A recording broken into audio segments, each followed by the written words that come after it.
2002 ਵਿੱਚ ਮੇਰਾ gang rape ਹੋਇਆ ਤੇ 2004 ਵਿੱਚ ਵੀ ਗੈਂਗ ਰੇਪ ਹੋਇਆ। ਮੈਨੂੰ ਮਤਲਬ ਕਿਡਨੈਪ ਕਰਕੇ ਲੈ ਕੇ ਲੜਕੇ ਲੈ ਕੇ ਗਏ।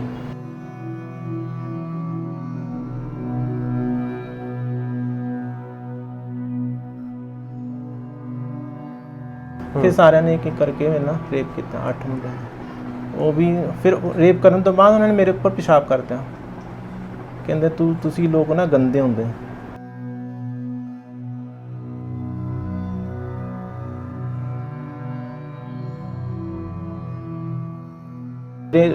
नाइन्थ टेंथ ਵਿੱਚ ਵੀ ਇੱਕ ਟੀਚਰ ਨੇ ਬੜਾ ਸੈਕਸ਼ੂਅਲ ਅਬਿਊਜ਼ ਕੀਤਾ ਮੇਰੇ ਨਾਲ।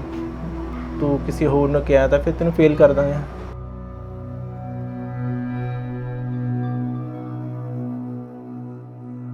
ਮੇਰੇ ਤਾਂ ਵਜਾਈਨਾ ਹੋਣੀ ਚਾਹੀਦੀ ਸੀ, ਮੇਰੇ ਬ੍ਰੈਸਟ ਹੋਣਾ ਚਾਹੀਦਾ, ਮੈਂ ਲੜਕੀ ਵਰਗੇ ਹੋਣਾ ਚਾਹੀਦਾ ਮੈਨੂੰ। ਜਦੋਂ ਮੈਂ ਚਲਦੀ ਫਿਰਦੀ ਹਾਂ ਤਾਂ ਮੈਂ ਲੜਕੀਆਂ ਵਰਗੀਆਂ, ਲੇਕਿਨ ਮੇਰਾ ਸਰੀਰ ਉੱਦਾਂ ਨਹੀਂ ਹੈ।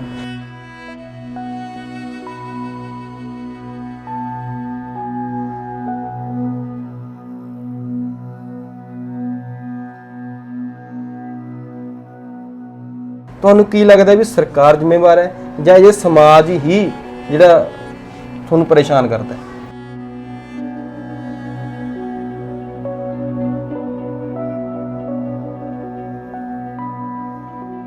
ਲੜਕੀ ਬਚਾਓ ਸੋ ਉਹਦੇ ਵਾਸਤੇ ਐਡ ਆਉਂਦੀਆਂ ਹਰ ਜਗ੍ਹਾ, ਟੀਵੀ 'ਚ ਆਉਂਦੀਆਂ, ਅਖਬਾਰਾਂ 'ਚ ਆਉਂਦੀਆਂ, ਲੇਕਿਨ ਟਰਾਂਸਜੈਂਡਰ ਵਾਸਤੇ ਕਿਹੜੀ ਐਡ ਹੋਈ?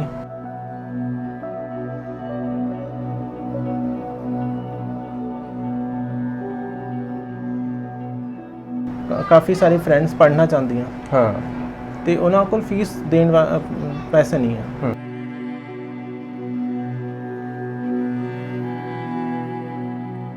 ਸਾਰਾ ਗਿਆਨ ਹੈ ਮੇਰੇ ਕੋਲ, ਕੁਝ ਵੀ ਪੁੱਛ ਲਓ ਤੁਸੀਂ, I will answer you, but the problem is in society।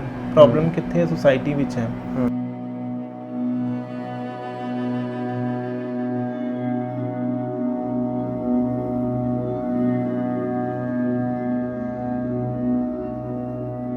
मर्द बनना आसान है, औरत भी अगर मर्द बन जाए तो कहते वाह मुंडा, कहते असी पंजाब नहीं कहते बंदा बन जा जी।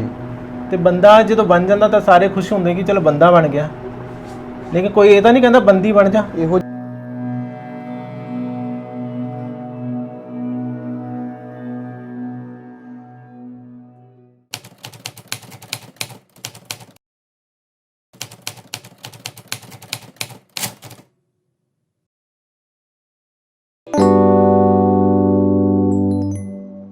ਸਤਿ ਸ਼੍ਰੀ ਅਕਾਲ ਦੋਸਤੋ, ਮੈਂ ਸੁੱਖੀ ਮੰਗਾਣੀਆਂ। ਤੁਸੀਂ ਦੇਖ ਰਹੇ ਹੋ ਸਾਡੇ ਹਿੱਸੇ ਦੀ ਦੁਨੀਆ। ਉਹ ਲੋਕ ਜੋ ਸਾਡੇ ਲਈ ਹਮੇਸ਼ਾ ਦੁਆਵਾਂ ਕਰਦੇ ਨੇ, ਉਹ ਲੋਕ ਜੋ ਸਾਡੀਆਂ ਖੁਸ਼ੀਆਂ ਲਈ ਹਮੇਸ਼ਾ ਹੀ ਦਰ-ਦਰ ਠੋਕਰਾਂ ਖਾਂਦੇ ਨੇ।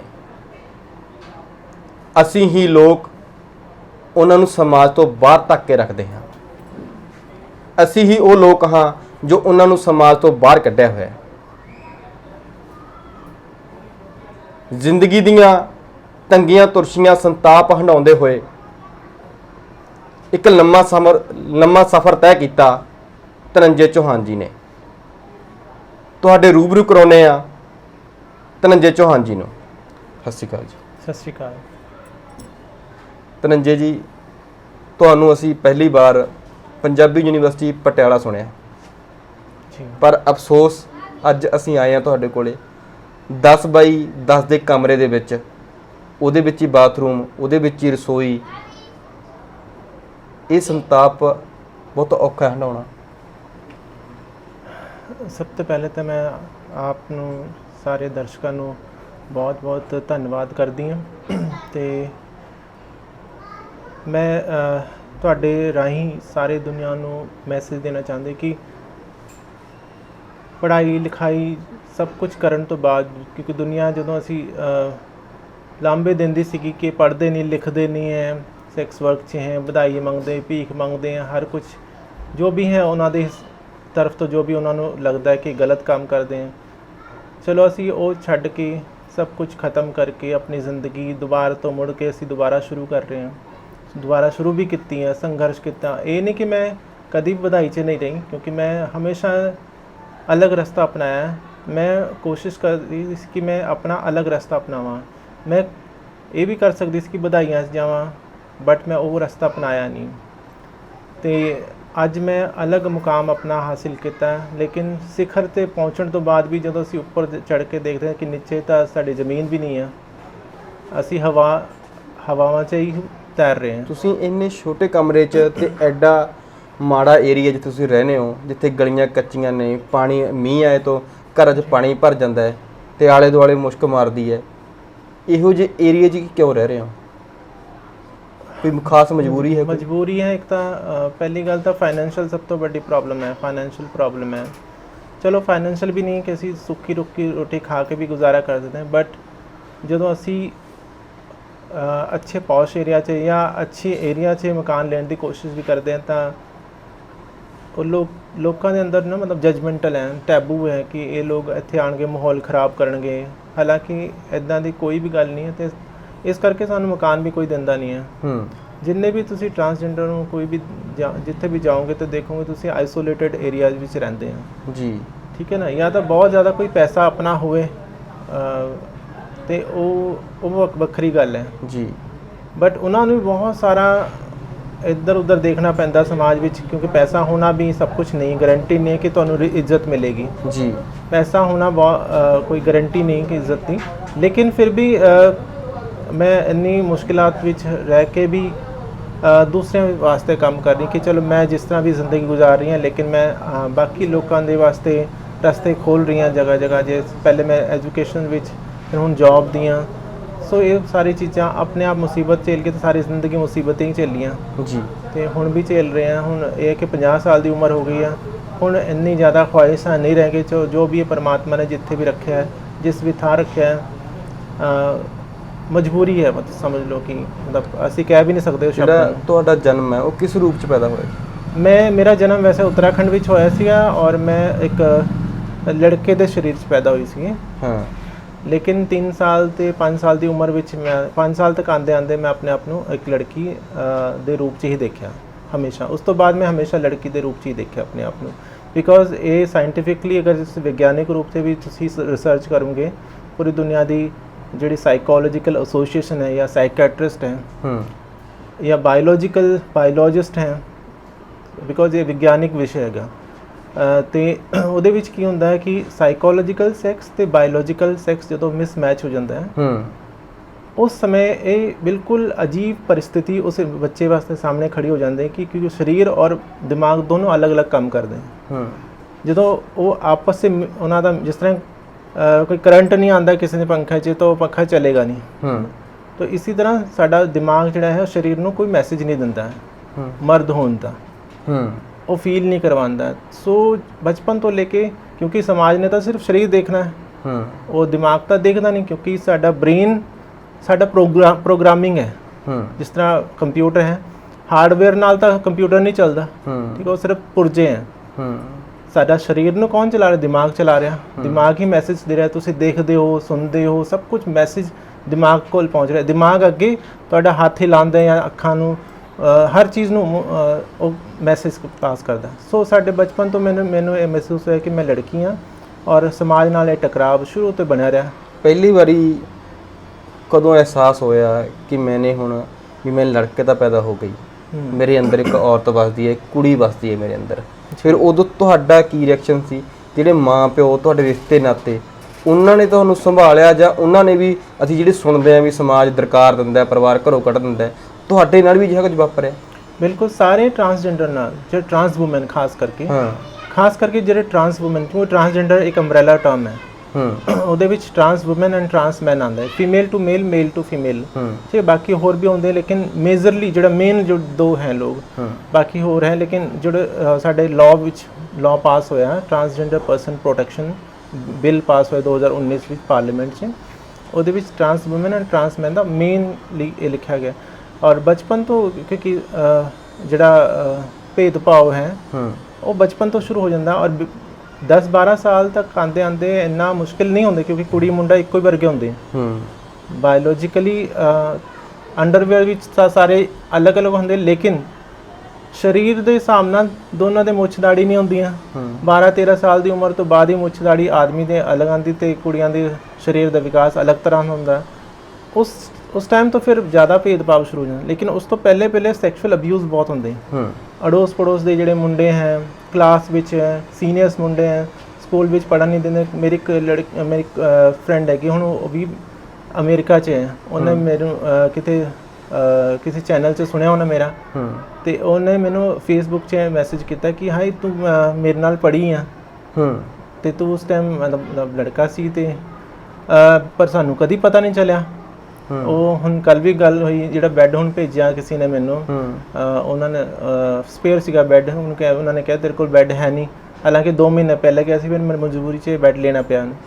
ਅਤੇ ਉਹ ਕਹਿੰਦੀ ਕਿ ਤੂੰ ਅਲੱਗ-ਅਲੱਗ ਰਹਿੰਦੀ ਸੀ, ਮੈਨੂੰ ਯਾਦ ਹੈ ਸਾਰੀ ਗੱਲ, ਤੂੰ ਦੀਵਾਰ 'ਤੇ ਛੁਪ ਕੇ ਪਿੱਛੇ, ਉਹ ਸਾਰੀ ਗੱਲਾਂ ਦੱਸੀ। ਕਿਉਂਕਿ ਉਸ ਟਾਈਮ ਲੜਕੇ ਜਿਹੜੇ ਹੈ ਆਪਣੇ ਗੇਮਸ ਜਿਹੜੇ ਹੁੰਦੇ ਗੇਮਸ ਖੇਲਦੇ, ਉਹ ਆਪਣੇ ਗੇਮਸ ਨਹੀਂ ਖਿਲਾਉਂਦੇ ਕਿ ਤੂੰ ਕੁੜੀਆਂ ਵਰਗਾ ਹੈ, ਅਤੇ ਕੁੜੀਆਂ ਵੀ ਨਹੀਂ ਖਿਲਵਾਉਂਦੀਆਂ ਕਿ ਮੁੰਡੇ ਵਰਗਾ ਹੈ, ਅਤੇ ਅਸੀਂ ਵਿਚਕਾਰ ਰਹਿ ਜਾਂਦੇ ਹਾਂ। ਅਤੇ ਉਸ ਸਮੇਂ ਵੀ ਬੜਾ ਭੇਦਭਾਵ ਹੁੰਦਾ। ਮਾਸਟਰ ਟੀਚਰ ਸਾਰੇ, ਮੇਰੇ 9th-10th ਵਿੱਚ ਵੀ ਇੱਕ ਟੀਚਰ ਨੇ ਬੜਾ ਸੈਕਸ਼ੂਅਲ ਅਬਿਊਜ਼ ਕੀਤਾ ਮੇਰੇ ਨਾਲ, ਅਤੇ ਇਹ ਸਾਰੀ ਚੀਜ਼ਾਂ ਬਚਪਨ ਟੀਚਰ ਨੇ ਕੀਤਾ, ਟੀਚਰਸ ਨੇ ਕੀਤਾ। ਅਤੇ ਉਹ ਸੈਕਸ਼ੂਅਲੀ ਅਬਿਊਜ਼ ਇਸ ਕਰਕੇ ਕੀਤਾ, ਉਹਨੂੰ ਪਤਾ ਲੱਗ ਗਿਆ ਸੀ ਵੀ ਕੁੜੀਆਂ ਵਰਗਾ ਹੈ, ਅਤੇ ਆਪਣੇ ਘਰ ਲੈ ਕੇ ਜਾਂਦਾ ਸੀ ਮੈਨੂੰ ਪੜ੍ਹਾਉਣ ਦੇ ਬਹਾਨੇ ਮੈਥਮੈਟਿਕਸ ਦਾ, ਅਤੇ ਮੈਥ ਤੋਂ ਮੈਨੂੰ ਬਹੁਤ ਜ਼ਿਆਦਾ ਡਰ ਲੱਗਦਾ ਸੀ, ਮੈਥ ਮੈਨੂੰ ਕਦੀ ਵੀ ਨਹੀਂ ਆਇਆ।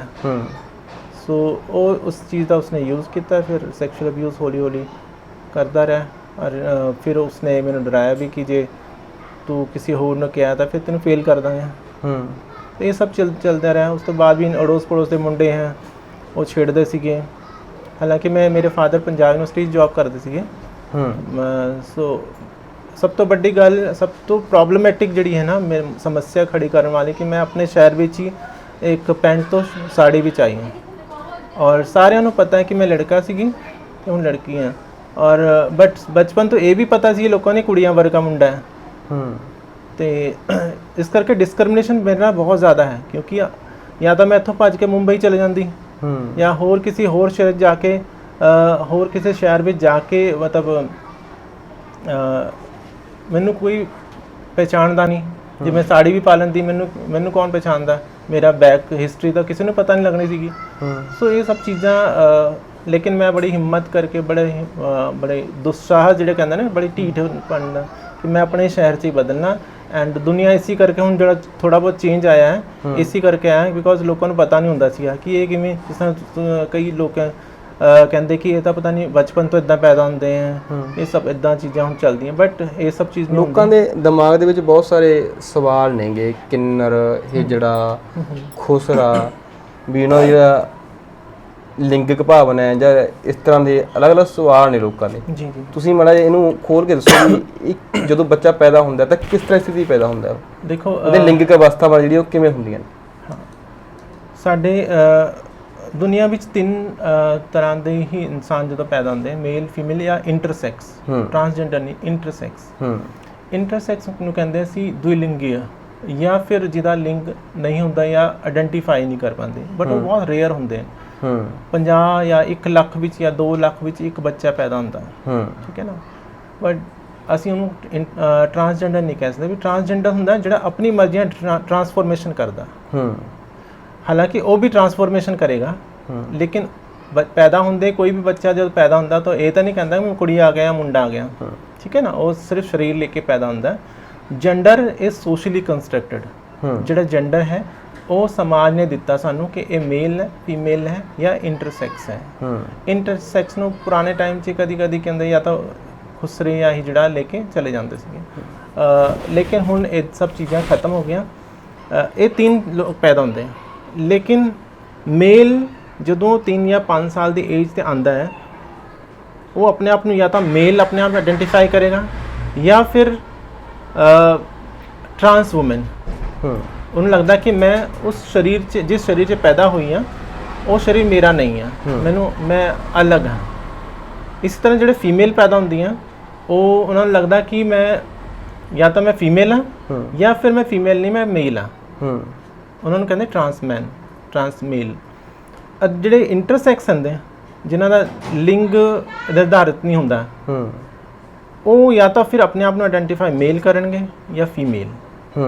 ਦੋਨੋਂ ਵਿੱਚ, ਬਾਈਨਰੀ ਵਿੱਚ ਕਿਸੇ ਨਾ ਕਿਸੇ ਵਿੱਚ ਜਾਣਗੇ।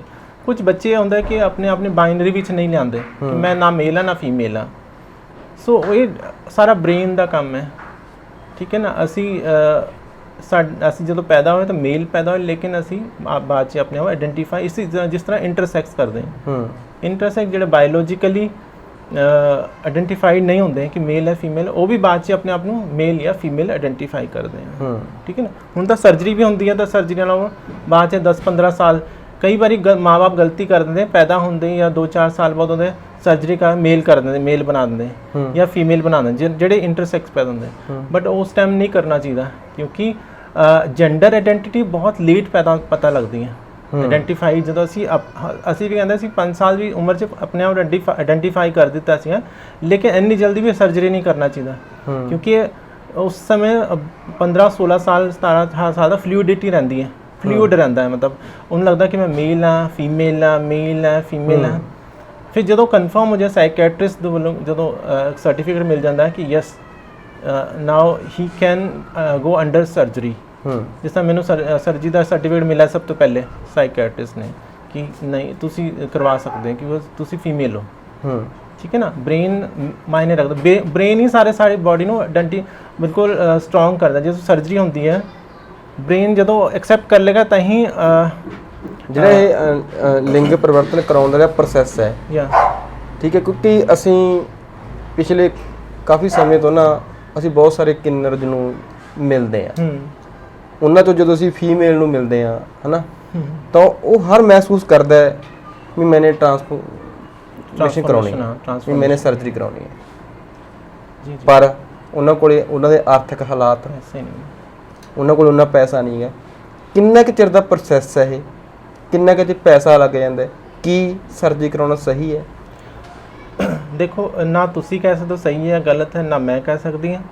ਇਹ ਡਾਕਟਰ ਔਰ ਉਸਦੇ ਦੋਨਾਂ ਵਿੱਚ ਦੇ ਸੰਬੰਧ ਹੈ। ਮਤਲਬ ਮੈਂ ਜਦੋਂ ਡਾਕਟਰ ਕੋਲ ਗਈ, ਜਦੋਂ ਅਸੀਂ ਬਿਮਾਰ ਹੁੰਦੇ ਤਾਂ ਡਾਕਟਰ ਨੂੰ ਵੀ ਨਹੀਂ ਪਤਾ ਹੁੰਦਾ, ਡਾਕਟਰ ਸਾਨੂੰ ਪੁੱਛਦਾ ਹੈ ਕਿ ਤੁਹਾਨੂੰ ਕੀ ਬਿਮਾਰੀ ਹੈ, ਕੀ ਮਤਲਬ ਕਿੱਥੇ, ਮਤਲਬ ਸਿਰ ਦਰਦ ਹੈ, ਕਿ ਜੋ ਵੀ ਬਿਮਾਰੀ ਅਸੀਂ ਦੱਸਦੇ ਹਾਂ ਜੀ। ਡਾਕਟਰ ਜੈਸੇ ਸਾਈਕੈਟਰਿਸਟ ਕੋਲ ਜਦ ਜਾਂਦੇ हैं ਸਾਈਕੈਟਰਿਸਟ ਫਿਰ ਪੁੱਛਦਾ ਹੈ ਜੀ ਪੂਰੀ ਹਿਸਟਰੀ, ਉਹਨੇ ਪੂਰਾ ਪੇਜ ਜਿੰਨੇ ਵੀ ਪੇਜ ਭਰ ਸਕਦੇ हैं ਉਹਨੇ ਪੂਰੇ ਬਚਪਨ ਤੋਂ ਲੈ ਕੇ ਹੁਣ ਤੱਕ ਦੀ ਉਹ ਸਟੋਰੀ ਸਾਰੀ ਲਿਖੇਗਾ ਜੀ। ਫਿਰ ਉਹ ਦੁਬਾਰਾ ਬੁਲਾਇਆ 3 ਵਾਰੀ 4 ਵਾਰ, ਜਦੋਂ ਜਦ ਤੱਕ ਉਹਨੂੰ ਲੱਗੇਗਾ ਨਹੀਂ, ਉਹ ਪੜ੍ਹੇਗਾ, ਬਾਰ-ਬਾਰ ਕਨੈਕਸ਼ਨ ਲੱਭੇਗਾ ਜੀ। ਉਹਨੂੰ ਲੱਗੇਗਾ ਕਿ ਯਸ ਇਹਦਾ ਨਿਚੋੜ ਜਿਹੜਾ ਹੈ ਨਾ ਇਹ ਲੜਕੀ ਹੈ ਔਰ ਇਹਨੂੰ ਬੜੀ ਥਰਸਟ ਹੈ, ਬਹੁਤ ਪਿਆਸ ਹੈ ਇੱਕ ਲੜਕੀ ਦਾ ਹੋਣ ਦਾ। ਔਰ ਜਦ ਤੱਕ ਇਹ ਲੜਕੀ ਡਿਸਫੋਰੀਆ ਕਹਿੰਦੇ ਨੂੰ, ਜਦੋਂ ਬਾਡੀ ਸਾਡੀ ਸਹੀ ਨਹੀਂ ਹੁੰਦੀ ਹੈ ਬ੍ਰੇਨ ਦੇ ਅਕੋਰਡਿੰਗ, ਤੇ ਅਸੀਂ ਡਿਸਫੋਰੀਆ ਹੋ ਜਾਂਦਾ, ਐਨਜ਼ਾਈਟੀ, ਡਿਪਰੈਸ਼ਨ ਹੋ ਜਾਂਦਾ ਕਿ ਨਹੀਂ ਇਹ ਕਿਉਂ ਇੱਦਾਂ ਹੈ, ਮੇਰੇ ਤਾਂ ਵਜਾਈਨਾ ਹੋਣੀ ਚਾਹੀਦੀ ਸੀਗੀ, ਮੇਰੇ ਬ੍ਰੈਸਟ ਹੋਣਾ ਚਾਹੀਦਾ, ਮੈਂ ਲੜਕੀ ਵਰਗੇ ਹੋਣਾ ਚਾਹੀਦਾ ਮੈਨੂੰ, ਜਦੋਂ ਮੈਂ ਚਲਦੀ ਫਿਰਦੀ ਹਾਂ ਤਾਂ ਮੈਂ ਲੜਕੀਆਂ ਵਰਗੀ ਹਾਂ, ਲੇਕਿਨ ਮੇਰਾ ਸਰੀਰ ਉੱਦਾਂ ਨਹੀਂ ਹੈ। ਸੋ ਇਹ ਕੋਈ ਬੁਰੀ ਗੱਲ ਨਹੀਂ ਹੈ ਕਿ ਸਰਜਰੀ ਕਰਵਾਉਣਾ, ਕਿਉਂਕਿ ਹੁਣ ਇੰਡੀਆ 'ਚ ਇਲੀਗਲ ਹੈ। ਪਾਰਲੀਮੈਂਟ 'ਚ ਜਦੋਂ ਬਿੱਲ ਪਾਸ ਹੋਇਆ ਤਾਂ ਇਹਦੇ ਵਿੱਚ ਸਾਰਾ ਕੁਝ ਲਿਖਿਆ ਹੋਇਆ। ਇੱਕ ਸਮੱਸਿਆ ਹੋਰ ਵੀ ਇਹਦੇ ਵਿੱਚ ਆਉਂਦੀ ਹੈ, ਮੁੰਡਾ ਪੈਦਾ ਹੁੰਦਾ ਸਰਜਰੀ ਕਰਾ ਕੇ ਕੁੜੀ ਬਣਦੀ ਹੈ ਜੀ ਜੀ।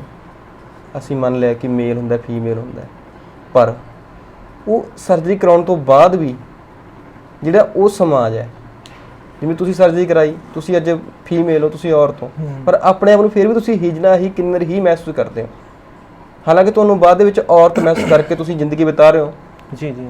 ਤੁਸੀਂ ਉਸ ਸਮਾਜ ਦੇ ਵਿੱਚ ਕੋਸ਼ਿਸ਼ ਤੁਹਾਨੂੰ ਜਾਂ ਕਰਦੇ ਹੋ ਜਾਂ ਤੁਹਾਨੂੰ ਲੋਕ ਉੱਥੇ ਅਜੇ ਮੌਕਾ ਨਹੀਂ ਮਿਲਦਾ ਹੈ?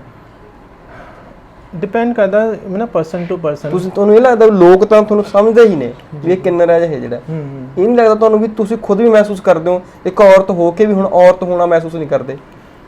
ਦੇਖੋ, ਜਦੋਂ ਅੰਗਰੇਜ਼ਾਂ ਨੇ 1871 ਵਿੱਚ ਲਾਅ ਪਾਸ ਕੀਤਾ ਸੀਗਾ, ਐਂਟੀ ਟ੍ਰਾਈਬਲ ਐਕਟ ਜਿਹੜਾ ਬਣਿਆ ਸੀਗਾ, ਉਹਦੇ ਵਿੱਚ ਕਿੰਨਰਾਂ ਨੂੰ ਅਪਰਾਧੀ ਘੋਸ਼ਿਤ ਕਰ ਦਿੰਦੇ, ਠੀਕ ਹੈ। 1952 ਤੱਕ ਆਂਦੇ ਜਦੋਂ ਇਹ ਡੀਨੋਟੀਫਾਈਡ ਹੋਇਆ, ਪਹਿਲੇ ਨੋਟੀਫਾਈਡ ਹੋਇਆ, ਫਿਰ ਸਰਕਾਰ ਨੇ ਸਰਦਾਰ ਵੱਲਭ ਭਾਈ ਪਟੇਲ ਦੀ ਮਤਲਬ ਅਧਿਕਸ਼ਤਾ ਵਿੱਚ ਸਾਰੇ ਜਿਹੜੇ ਟ੍ਰਾਈਬਲ ਸੀਗੇ ਉਹਨਾਂ ਨੂੰ ਅਪਰਾਧੀ ਸ਼੍ਰੇਣੀ ਤੋਂ ਹਟਾ ਦਿੱਤਾ। ਉਹਦੇ ਵਿੱਚ ਕਿੰਨਰ ਵੀ ਸੀਗੇ, ਕਿੰਨਰ ਨੂੰ ਹਟਾ ਦਿੱਤਾ ਗਿਆ, ਮਤਲਬ ਅਪਰਾਧੀ ਸ਼੍ਰੇਣੀ 'ਚ ਵੀ ਹਟਾ ਦਿੱਤਾ ਜੀ। ਬਟ ਜਦ ਤੱਕ ਆਂਦੇ ਲੋਕਾਂ ਦਾ ਮਾਈਂਡ ਸੈਟ ਬਣ ਗਿਆ ਸੀਗਾ ਕਿ ਇਹ ਲੋਕ ਇੱਦਾਂ ਦੇ ਹੁੰਦੇ ਆ, ਠੀਕ ਹੈ ਨਾ। ਔਰ 2014 ਤੱਕ ਜਦ ਤੱਕ ਸੁਪਰੀਮ ਕੋਰਟ ਦੀ ਜਜਮੈਂਟ ਨਹੀਂ ਆਉਂਦੀ ਤਦ ਤੱਕ ਲੋਕਾਂ ਦਾ ਮਾਈਂਡ ਸੈਟ ਇੱਦਾਂ ਹੀ ਬਣਿਆ। ਹੁਣ ਇੰਨੇ ਹੀ 100 ਸਾਲ ਜਾਂ 150 ਸਾਲ ਹੋਰ ਲੱਗਣੇ ਜਦ ਤੱਕ ਦੁਬਾਰਾ, ਕਿਉਂਕਿ ਲਾਅ ਬਣ ਗਿਆ ਹੈ, ਸਾਰੇ ਕੁਝ ਐਕਟ ਬਣ ਗਏ हैं, ਸੁਪਰੀਮ ਕੋਰਟ ਦੀ ਜਜਮੈਂਟ ਵੀ ਹੈ, ਲੋਕ ਪੜ੍ਹੇ ਲਿਖੇ ਆ ਰਹੇ, ਤੁਸੀਂ ਵੀ ਆਏ ਹੋ ਸਾਡੇ ਕੋਲ। ਇਹ ਜਿਹੜੀ ਅਵੇਅਰਨੈਸ ਜੋ ਵੀਡੀਓਜ਼ ਆ ਰਹੀਆਂ ਇਹ ਅਵੇਅਰਨੈਸ ਵਾਸਤੇ ਹੀ ਹੈ ਕਿ ਮੇਰੀ ਕਹਾਣੀ ਨਹੀਂ ਹੈ, ਸਿਰਫ ਜਸਟ ਫॉर ਅਵੇਅਰਨੈਸ ਕਿ ਲੋਕਾਂ ਨੂੰ ਅਵੇਅਰ ਹੋਵੇ ਕਿ ਲੋਕ ਤੁਸੀਂ ਸੋਚਦੇ ਹੋ ਉੱਦਾਂ ਨਹੀਂ ਹੈ। ਠੀਕ ਹੈ ਨਾ। ਸੋ ਇਸ ਨੂੰ ਵੀ 100 ਸਾਲ ਲੱਗ ਜਾਣਗੇ।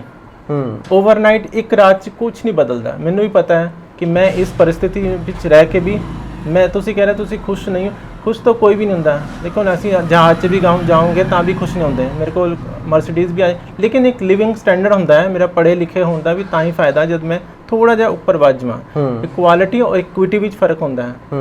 तुसीं क्या सारे बराबर हैं, लेकिन इक्वल अपॉर्चुनिटी तो नहीं है, इक्विटी तो नहीं है।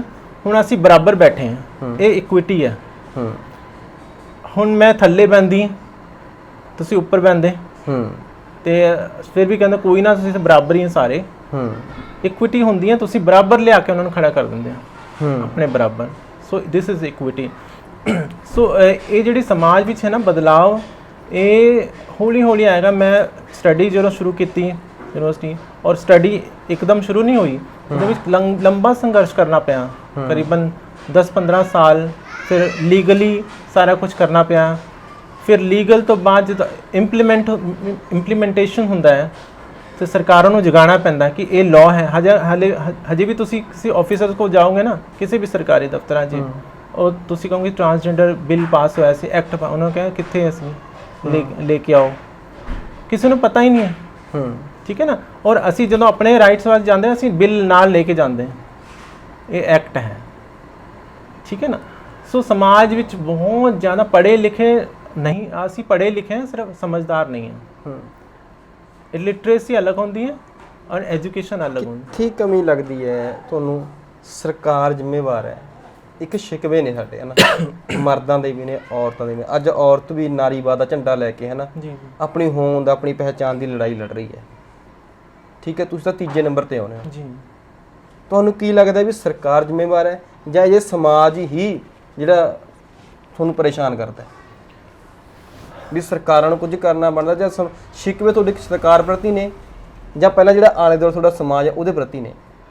दोनों तो है। साडा प्रॉब्लम तो है सरकारां नूं बिल पास करके तुसीं कहा कि ये बिल है, एक्ट बन गया। ठीक है ना।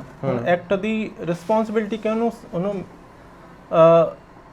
लड़की दा है जो असीं कहंदे ने लड़की बचाओ है ना।